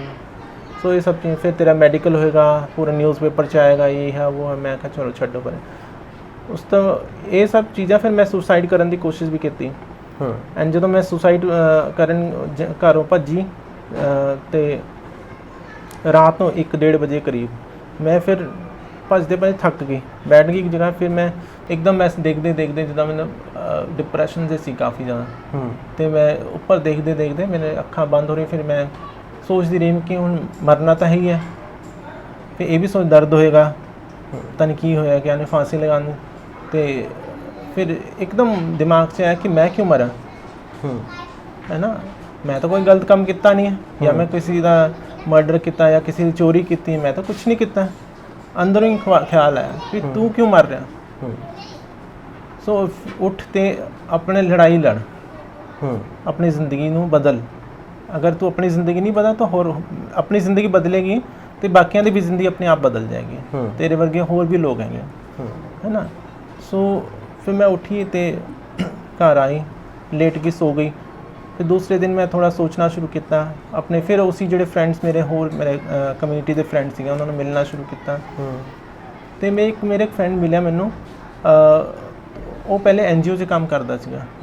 ਤੇ ਕਹਿੰਦੇ ਮੈਂ ਉਹਦੇ ਨਾਲ ਗੱਲ ਕੀਤੀ, ਕਿਉਂਕਿ ਨਾ ਮੇਰੇ ਦਿਮਾਗ 'ਚ ਪਹਿਲੇ ਵੀ ਗੱਲ ਪਾਈ ਸੀ ਕਿ ਅਸੀਂ NGO ਬਣਾਵਾਂਗੇ। ਤੇ ਫਿਰ ਮੈਂ ਕਿਹਾ ਚਲੋ NGO ਬਣਾਉਂਦੇ ਹਾਂ। NGO ਉਸ ਟਾਈਮ ਤਾਂ ਬਣੀ ਨਹੀਂ, ਉਹ 2009 ਤੱਕ ਆਉਂਦੇ ਆ ਬਾਅਦ 'ਚ ਬਣੀ। ਫਿਰ ਅਸੀਂ ਹੌਲੀ ਆਪਣੀ ਰੈਪੂਟੇਸ਼ਨ ਬਣਾਉਣੀ ਸ਼ੁਰੂ ਕੀਤੀ ਕਮਿਊਨਿਟੀ ਦੇ ਅੰਦਰ ਕੰਮ ਕਰਦੇ। 2004 ਵਿੱਚ ਇੱਕ ਵਾਰੀ ਫਿਰ ਮੈਂ ਜੌਬ ਕਰਦੀ ਸੀ ਤੇ ਉੱਥੇ ਹੀ ਮੁੰਡਾ ਆਇਆ, ਉਹ ਦੋਸਤ ਬਣੇਗਾ। 1-1.5 ਮਹੀਨੇ ਬਾਅਦ ਮਤਲਬ ਅਸੀਂ ਲਗਾਤਾਰ ਮਿਲਦੇ ਰਹੇ। ਮੈਨੂੰ ਨਹੀਂ ਲੱਗਾ ਕਿ ਇਹ ਬੰਦਾ ਬੁਰਾ ਹੈਗਾ। ਫਿਰ ਉਹਨੇ ਪੰਚਕੂਲਾ 8 ਸੈਕਟਰ 'ਚ ਮੈਨੂੰ ਬੁਲਾਇਆ ਕੋਠੀ 'ਚ। ਉਹਨਾਂ ਨੇ ਮਤਲਬ ਪੂਰੀ ਕੋਠੀ ਕਿਰਾਏ 'ਚ ਲਿੱਤੀ ਸੀ। ਉੱਥੇ ਲੈ ਕੇ ਗਿਆ ਮੈਨੂੰ, ਤੇ ਨਾਲ ਦੇ ਮੁੰਡੇ ਜੂਆ ਵਗੈਰਾ ਪਤਾ ਨਹੀਂ ਤਾਸ਼ ਖੇਡ ਰਹੇ ਸੀ, ਸ਼ਰਾਬ ਪੀ ਰਹੇ ਸੀਗੇ। ਤੇ 2-3 ਕਮਰੇ ਸੀ ਉਹਨਾਂ ਨੇ। ਇੱਕ ਕਮਰੇ ਵਿੱਚ ਮੈਨੂੰ ਬਿਠਾ ਲਿਆ ਤੇ ਇੱਕ ਮੁੰਡਾ ਆਇਆ, ਉਹਨੇ ਕੁੰਡਾ ਬੰਦ ਕਰਕੇ ਤੇ ਮੇਰੇ ਕੋਲ ਆ ਗਿਆ। ਤੇ ਮੇਰੇ ਨਾਲ ਗਲਤ ਹਰਕਤ। ਮੈਂ ਫਿਰ ਉੱਠ ਕੇ ਮੈਂ ਕੁੰਡਾ ਖੋਲ੍ਹਣ ਲੱਗੀ ਤੇ ਉਹਨੇ ਮੈਨੂੰ ਪਿੱਛੋਂ ਫੜ ਲਿਆ, ਮਤਲਬ ਮੈਨੂੰ ਮਾਰਨ ਦੀ ਕੋਸ਼ਿਸ਼ ਕੀਤੀ। ਫਿਰ ਮਾਰ ਕੇ ਮੈਨੂੰ ਫਿਰ ਬਾਕੀ ਮੁੰਡਿਆਂ ਨੂੰ ਬੁਲਾ ਲਿਆ। ਫਿਰ ਸਾਰਿਆਂ ਨੇ ਪਹਿਲੇ ਮੈਨੂੰ ਕੁੱਟਿਆ ਅੱਛੀ ਤਰ੍ਹਾਂ। ਇੱਕ ਮੁੰਡਾ ਹੋਰ ਬੁਲਟ 'ਚ ਆਇਆ, ਉਹਨੇ ਬਾਂਸ ਦਾ ਡੰਡਾ ਸੀਗਾ, ਉਹ ਚੱਕ ਕੇ ਮਤਲਬ ਮੇਰੇ ਪੈਰਾਂ 'ਚ ਉਹ ਮਾਰੇ ਤੇ ਉਹ ਬਾਂਸ ਦਾ ਡੰਡਾ ਵੀ ਟੁੱਟ ਗਿਆ। ਫਿਰ ਸਾਰਿਆਂ ਨੇ ਇੱਕ ਇੱਕ ਕਰਕੇ ਮੇਰੇ ਨਾਲ ਰੇਪ ਕੀਤਾ, 8 ਮੁੰਡਿਆਂ ਨੇ। ਉਹ ਵੀ ਫਿਰ ਰੇਪ ਕਰਨ ਤੋਂ ਬਾਅਦ ਉਹਨਾਂ ਨੇ ਮੇਰੇ ਉੱਪਰ ਪਿਸ਼ਾਬ ਕਰਤਾ। ਕਹਿੰਦੇ ਤੁਸੀਂ ਲੋਕ ਨਾ ਗੰਦੇ ਹੁੰਦੇ, ਨਾਲੇ ਦਾ ਕਿਹੜਾ ਸਮਾਜ ਨੂੰ ਬਰਬਾਦ ਕਰਨ ਵਾਸਤੇ ਪੈਦਾ ਹੋਏ ਆ। ਮਤਲਬ ਗੰਦੀ ਗਾਲਾਂ ਮੈਂ ਇਸ ਚੈਨਲ 'ਚ ਨਹੀਂ ਕੁਝ ਕਹਿ ਸਕਦੀ, ਬਟ ਇੰਨੇ ਸਾਰੇ। ਫਿਰ ਮੈਂ ਉਹ ਲੋਕ ਫਿਰ ਤਾਸ਼ ਖੇਲਣ ਲੱਗੇ। ਇੱਕ ਮੁੰਡਾ ਉਹਦੇ ਵਿੱਚੋਂ ਆਇਆ, ਉਹਨੇ ਕਿਹਾ ਤੂੰ ਭੱਜ ਜਾ, ਇਹਨਾਂ ਨੇ ਤੈਨੂੰ ਇੱਥੇ ਹੀ ਰੱਖਣਾ ਸਾਰੇ ਰਾਤ। ਤੇ ਸ਼ਾਇਦ ਉਹਦੇ ਦਿਲ 'ਚ ਕੋਈ ਆਈ ਹੋਣੀ ਗੱਲ, ਉਹਨੇ ਕੁੰਡਾ ਪਿੱਛੋਂ ਬਾਹਰ ਜਾ ਕੇ ਕੁੰਡਾ ਖੋਲ੍ਹਿਆ ਤੇ ਮੈਨੂੰ ਭੇਜ ਦਿਆ। ਉਸ ਤੋਂ ਬਾਅਦ ਫਿਰ ਜਦੋਂ ਇਹ ਸਾਰੀ ਚੀਜ਼ਾਂ ਹੋਈ, ਫਿਰ ਮੈਂ ਬਹੁਤ ਸਟਰੋਂਗਲੀ ਕੰਮ ਕਰਨਾ ਸ਼ੁਰੂ ਕੀਤਾ NGO ਵਾਸਤੇ। 2009 ਤੱਕ ਮੈਂ ਆਉਂਦੇ ਫਿਰ NGO ਬਣਾਈ, ਨਾਲ ਮੈਂ ਜੌਬ ਵੀ ਕਰਦੀ ਰਹੀ ਸਕੂਲ ਟੀਚਿੰਗ ਵਿੱਚ। ਤੇ 2009 ਵਿੱਚ NGO ਸਕਸ਼ਮ ਟਰਸਟ ਬਣਾਇਆ। ਉਸ ਤੋਂ ਬਾਅਦ ਨੈਸ਼ਨਲ ਲੈਵਲ 'ਚ ਵੀ ਇਸ ਕੰਮ ਕਰਨਾ ਸ਼ੁਰੂ ਕਰ, ਮੇਰੀ ਫਿਰ ਪਹਿਚਾਣ ਬਣਨੀ ਸ਼ੁਰੂ ਹੋ ਗਈ ਹੌਲੀ ਹੌਲੀ। ਸਾਡਾ ਸਭ ਤੋਂ ਪਹਿਲਾ ਸੈਮੀਨਾਰ ਦਿੱਲੀ 'ਚ ਹੋਇਆ ਸੀ, UNDP ਯੂਨਾਈਟਿਡ ਨੇਸ਼ਨ ਦੇ ਅੰਡਰ ਇੱਕ ਸੈਮੀਨਾਰ ਹੋਇਆ ਸੀਗਾ ਟਰਾਂਸਜੈਂਡਰ ਕਮਿਊਨਿਟੀ ਦਾ। ਉਹਦੇ ਨਾਲ ਮੈਂ ਥੋੜ੍ਹੀ ਬਾਕੀ ਲੋਕਾਂ ਨੈਸ਼ਨਲ ਲੀਡਰਸ ਜਿਹੜਾ ਉਹਨਾਂ ਨਾਲ ਮੁਲਾਕਾਤ ਹੋਈ। ਫਿਰ 2011 ਵਿੱਚ ਮੈਨੂੰ 12 ਵਿੱਚ ਮੈਨੂੰ ਇਨਵੀਟੇਸ਼ਨ ਮਿਲਿਆ ਇੱਕ ਨੈਸ਼ਨਲ ਕੰਸਲਟੈਂਸੀ ਦਾ, ਜਿਹਦੇ ਵਿੱਚ ਟਰਾਂਸਜੈਂਡਰ ਜਿਹੜਾ ਸੁਪਰੀਮ ਕੋਰਟ ਦਾ ਬਿੱਲ ਜੋ ਜਜਮੈਂਟ ਆਈ ਸੀ ਉਹਦੇ ਵਾਸਤੇ ਅਸੀਂ ਇਕੱਠੇ ਹੋਏ ਸੀ 2012 ਵਿੱਚ। ਤੇ ਮੈਂ ਚੰਡੀਗੜ੍ਹ ਵਿੱਚੋਂ ਪੰਜਾਬ ਔਰ ਚੰਡੀਗੜ੍ਹ ਵਿੱਚੋਂ ਰਿਪਰੈਜ਼ੈਂਟ ਕੀਤਾ ਤੇ ਰਿਕਮੈਂਡੇਸ਼ਨ ਦਿੱਤੀਆਂ ਕਾਫੀ ਸਾਰੀ ਲਾਈਵਲੀਹੁੱਡ ਦੀਆਂ, ਕਿਉਂਕਿ ਮੇਰਾ ਸ਼ੁਰੂ ਤੋਂ ਹੀ ਲਾਈਵਲੀਹੁੱਡ ਦੇ ਉੱਪਰ ਰਿਹਾ ਜਿਹੜਾ ਐਜੂਕੇਸ਼ਨ ਔਰ ਲਾਈਵਲੀਹੁੱਡ ਦਾ। ਤੇ ਮੈਂ ਕਾਫੀ ਅੱਛੀ ਸਾਰੀ ਸੁਜੈਸ਼ਨ ਦਿੱਤੀਆਂ ਔਰ ਬਾਅਦ 'ਚ ਉਹ PIL ਬਣਾਈ ਗਈ ਔਰ ਸੁਪਰੀਮ ਕੋਰਟ ਦਾਇਰ ਕੀਤੀ ਗਈ। ਉਸ ਤੋਂ ਬਾਅਦ ਮਾਸਟਰ ਡਿਗਰੀ ਤੁਸੀਂ ਕੀ ਕੀਤੀ ਹੈ? Master of social worker. ਹਾਂ, ਉਸ ਤੋਂ ਬਾਅਦ ਫਿਰ ਮੈਂ ਮਾਸਟਰ ਜੁਆਇਨ ਕਰ ਲਈ IGNOU ਤੋਂ। ਨਾਲ ਦੀ ਜਦੋਂ ਅਸੀਂ 2012 ਵਿੱਚ 13 ਵਿੱਚ ਮੈਂ ਮਾਸਟਰ ਜੁਆਇਨ ਕਰ ਲਈ IGNOU ਦੇ ਵਿੱਚ ਸੋਸ਼ਲ ਵਰਕ, ਤੇ ਉਹ 2015 ਵਿੱਚ ਕਲੀਅਰ ਹੋਈ ਮੇਰੀ।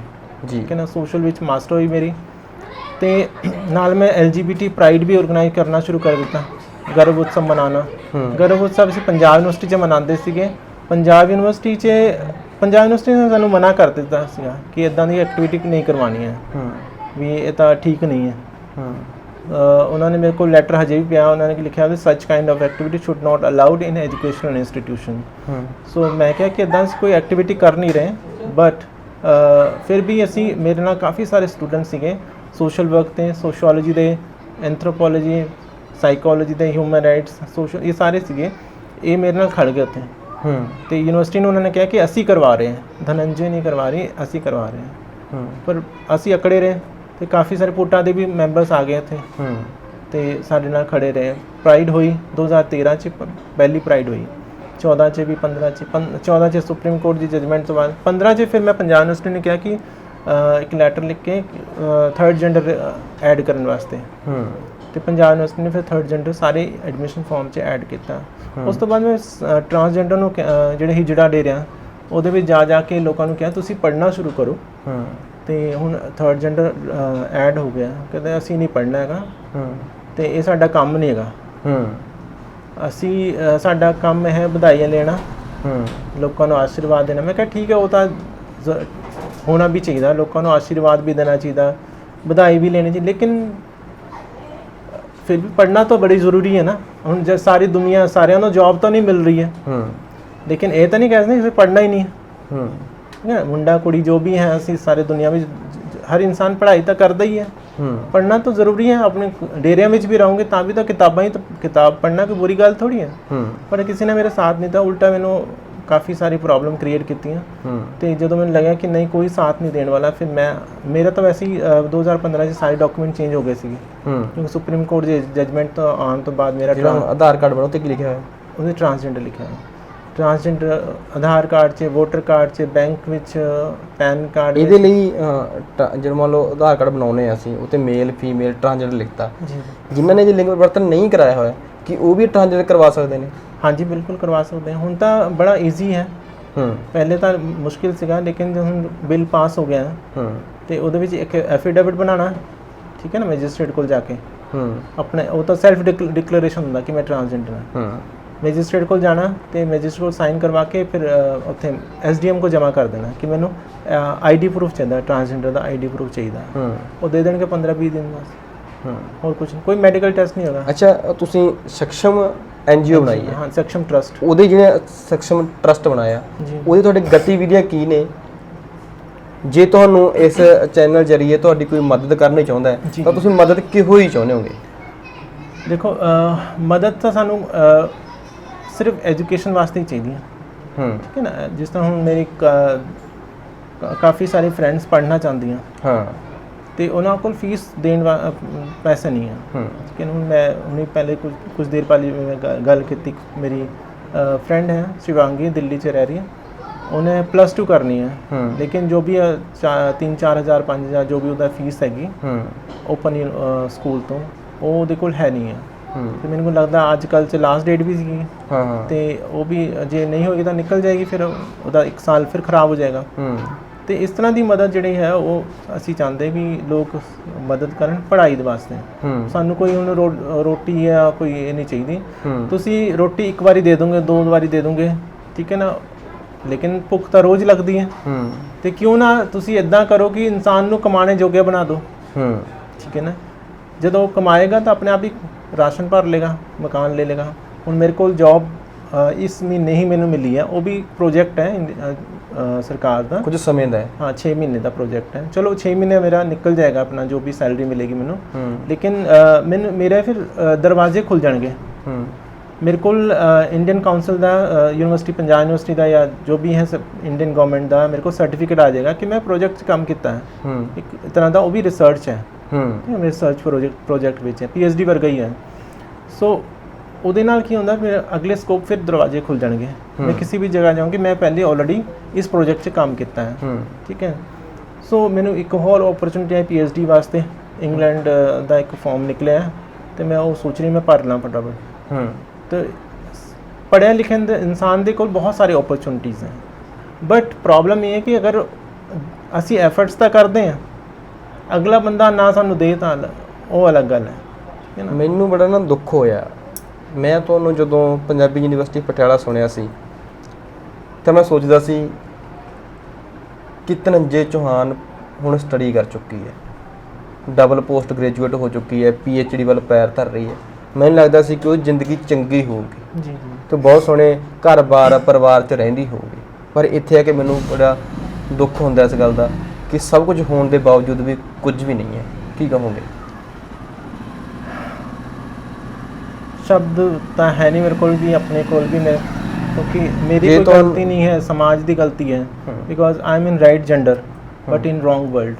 ਸ਼ਾਇਦ ਮੈਂ ਗਲਤ ਸੰਸਾਰ 'ਚ ਪੈਦਾ ਹੋ ਗਈ ਹਾਂ। ਮੇਰੇ ਕੋਲ ਸਾਰੀ ਕਾਬਲੀਅਤ ਹੈ, ਸਾਰਾ ਗਿਆਨ ਹੈ, ਮੇਰੇ ਕੋਲ ਕੁਝ ਵੀ ਪੁੱਛ ਲਓ ਤੁਸੀਂ, I will answer you. But the problem is in society. Problem ਕਿੱਥੇ ਹੈ? ਸੋਸਾਇਟੀ ਵਿੱਚ ਹੈ।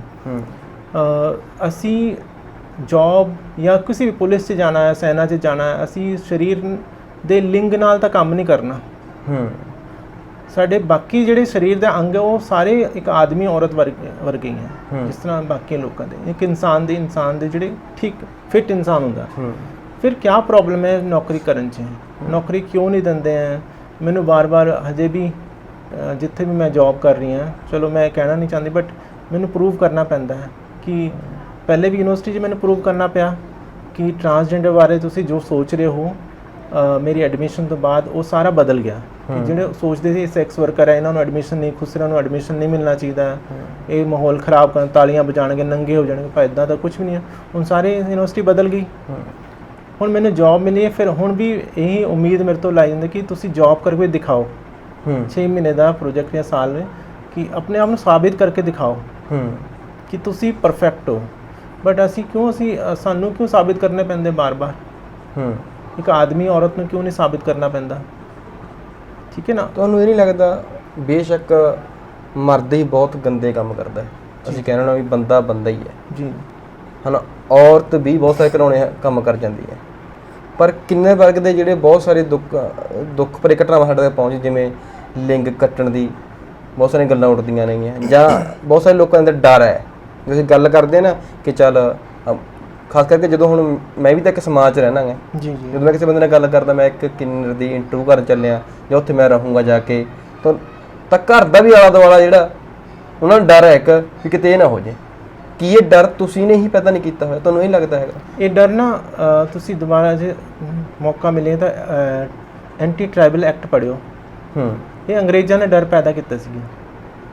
ਅਦਰਵਾਈਜ਼ ਜਿਹੜੇ ਮੁਗਲ ਹਰਮ ਸੀਗੇ ਉੱਤੇ ਵੀ ਤਾਂ ਰਾਣੀਆਂ ਦੇ ਨਾਲ ਰਹਿੰਦੇ ਸੀਗੇ, ਠੀਕ ਹੈ ਨਾ। ਉਸ ਤੋਂ ਪਹਿਲੇ ਮੁਗਲਾਂ ਦਾ ਪਹਿਲੋਂ ਜਦੋਂ ਇਸਲਾਮ ਇੰਡੀਆ 'ਚ ਆਇਆ ਤੇ ਅਲਾਉਦੀਨ ਖਿਲਜੀ ਦੇ ਟਾਈਮ ਜਿਹੜਾ ਉਹਨਾਂ ਦਾ ਸੈਨਾਪਤੀ ਸੀ ਮਲਿਕ ਕਾਫੂਰ, ਮਲਿਕ ਦੀ ਉਪਾਧੀ ਮਿਲੀ ਸੀ, ਉਹ ਹਿਜੜਾ ਸੀਗਾ, ਠੀਕ ਹੈ ਨਾ। ਉਹਨੇ ਦਕਸ਼ਣ ਨੂੰ ਫਤਿਹ ਕੀਤਾ, ਦਕਸ਼ਣ ਨੂੰ ਗੋਲਕੁੰਡਾ ਵਗੈਰਾ ਇਹ ਸਾਰੇ ਹੈਦਰਾਬਾਦ ਸਾਰਾ ਫਤਿਹ ਕਰਕੇ ਉੱਥੋਂ ਕੋਹੀਨੂਰ ਹੀਰਾ ਲੈ ਕੇ ਆਇਆ।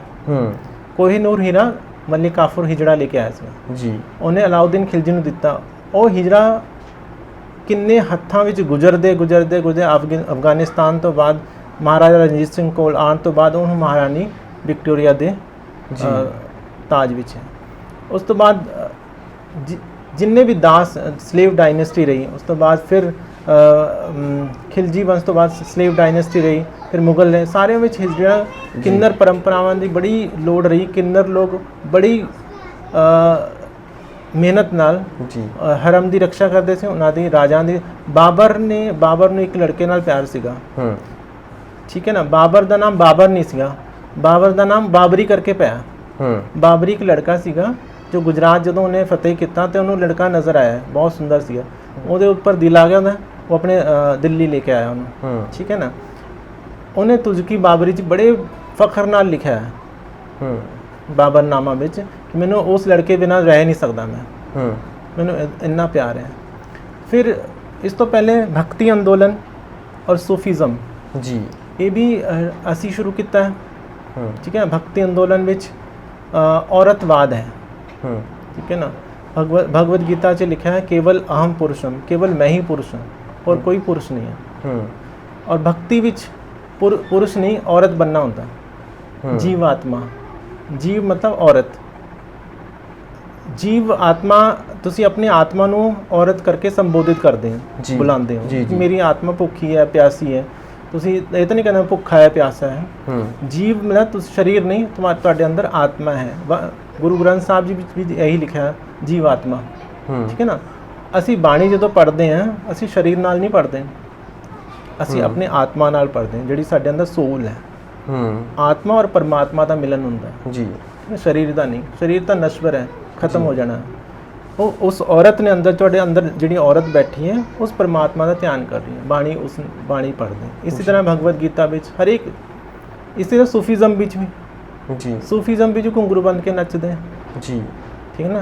कव्वालियाँ च बाबा बुल्ले शाह दा तुसीं सुनो, अमीर खुसरो साहब की सारी कव्वालियाँ पढ़ियो तुसीं, छाप तिलक सब छीनो मोह से नैना मिला, वो सारी औरत बन के हैं।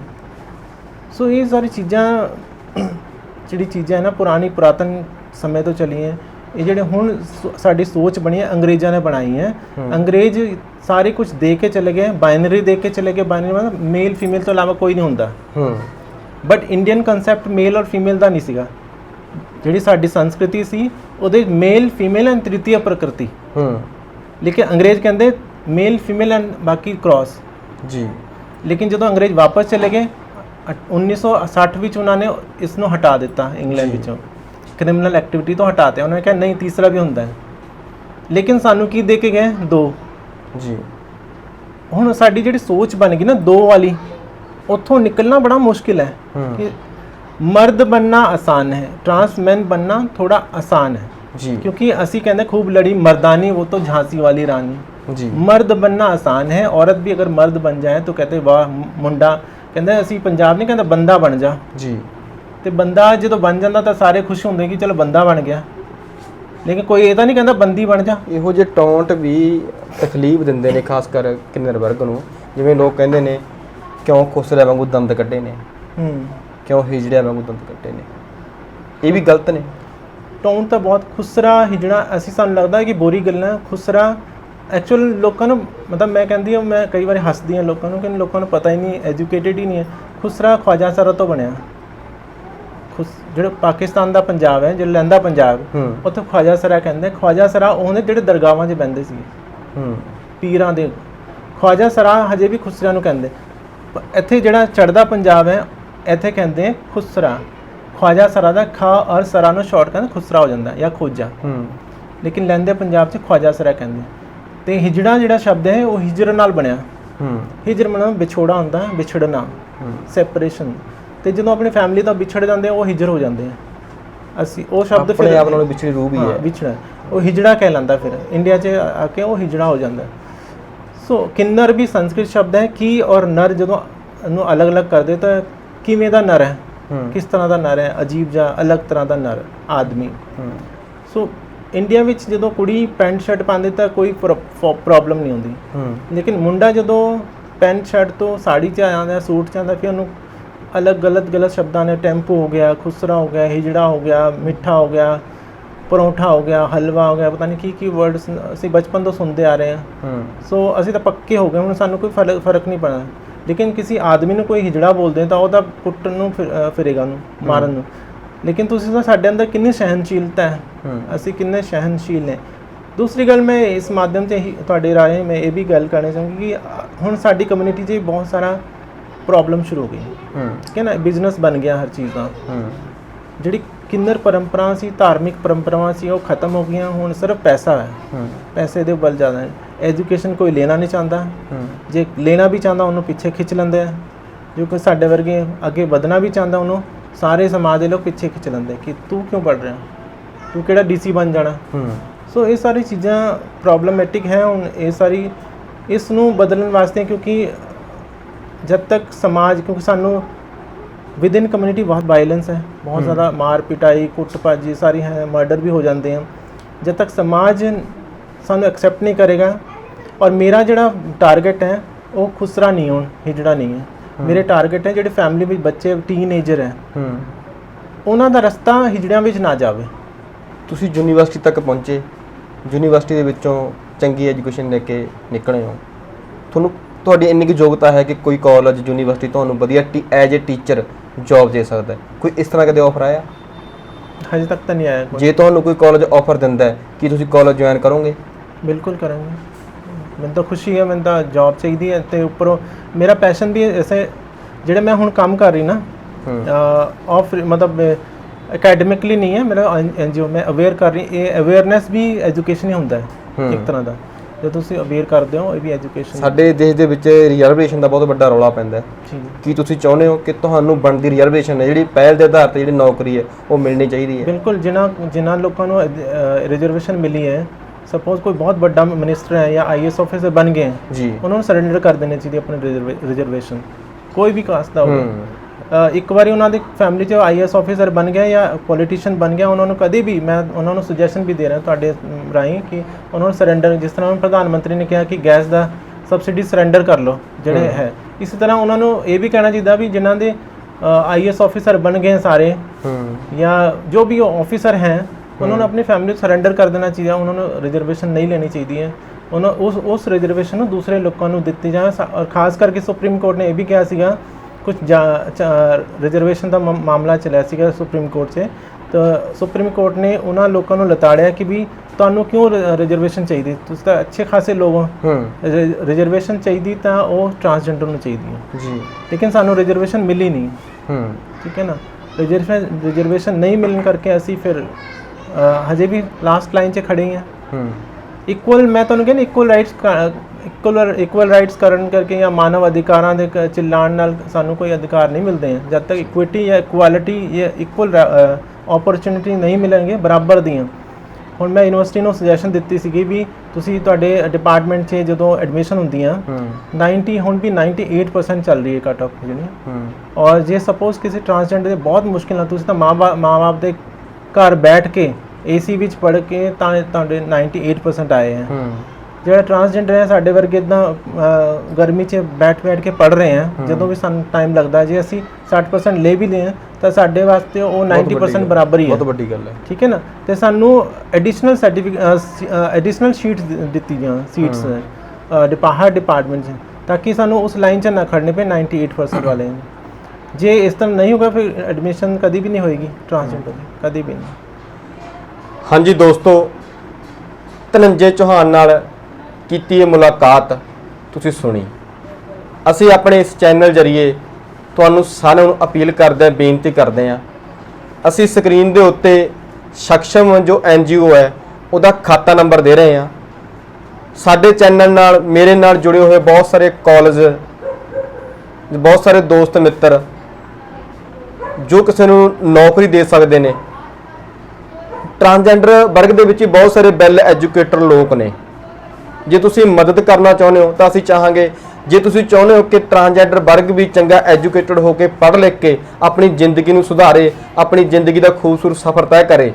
ਬਹੁਤ ਔਖਾ ਹੁੰਦਾ ਹੈ ਛੋਟੀ ਜਿਹੀ ਉਮਰ ਤੋਂ ਘਰ ਨਾਲੋਂ ਨਿਕਲ ਕੇ ਤੇ ਸਾਰੀ ਉਮਰ ਸਮਾਜ ਵਿੱਚ ਠੋਕਰਾਂ ਖਾ ਖਾ ਕੇ ਬਹੁਤ ਔਖਾ ਹੁੰਦਾ ਹੈ।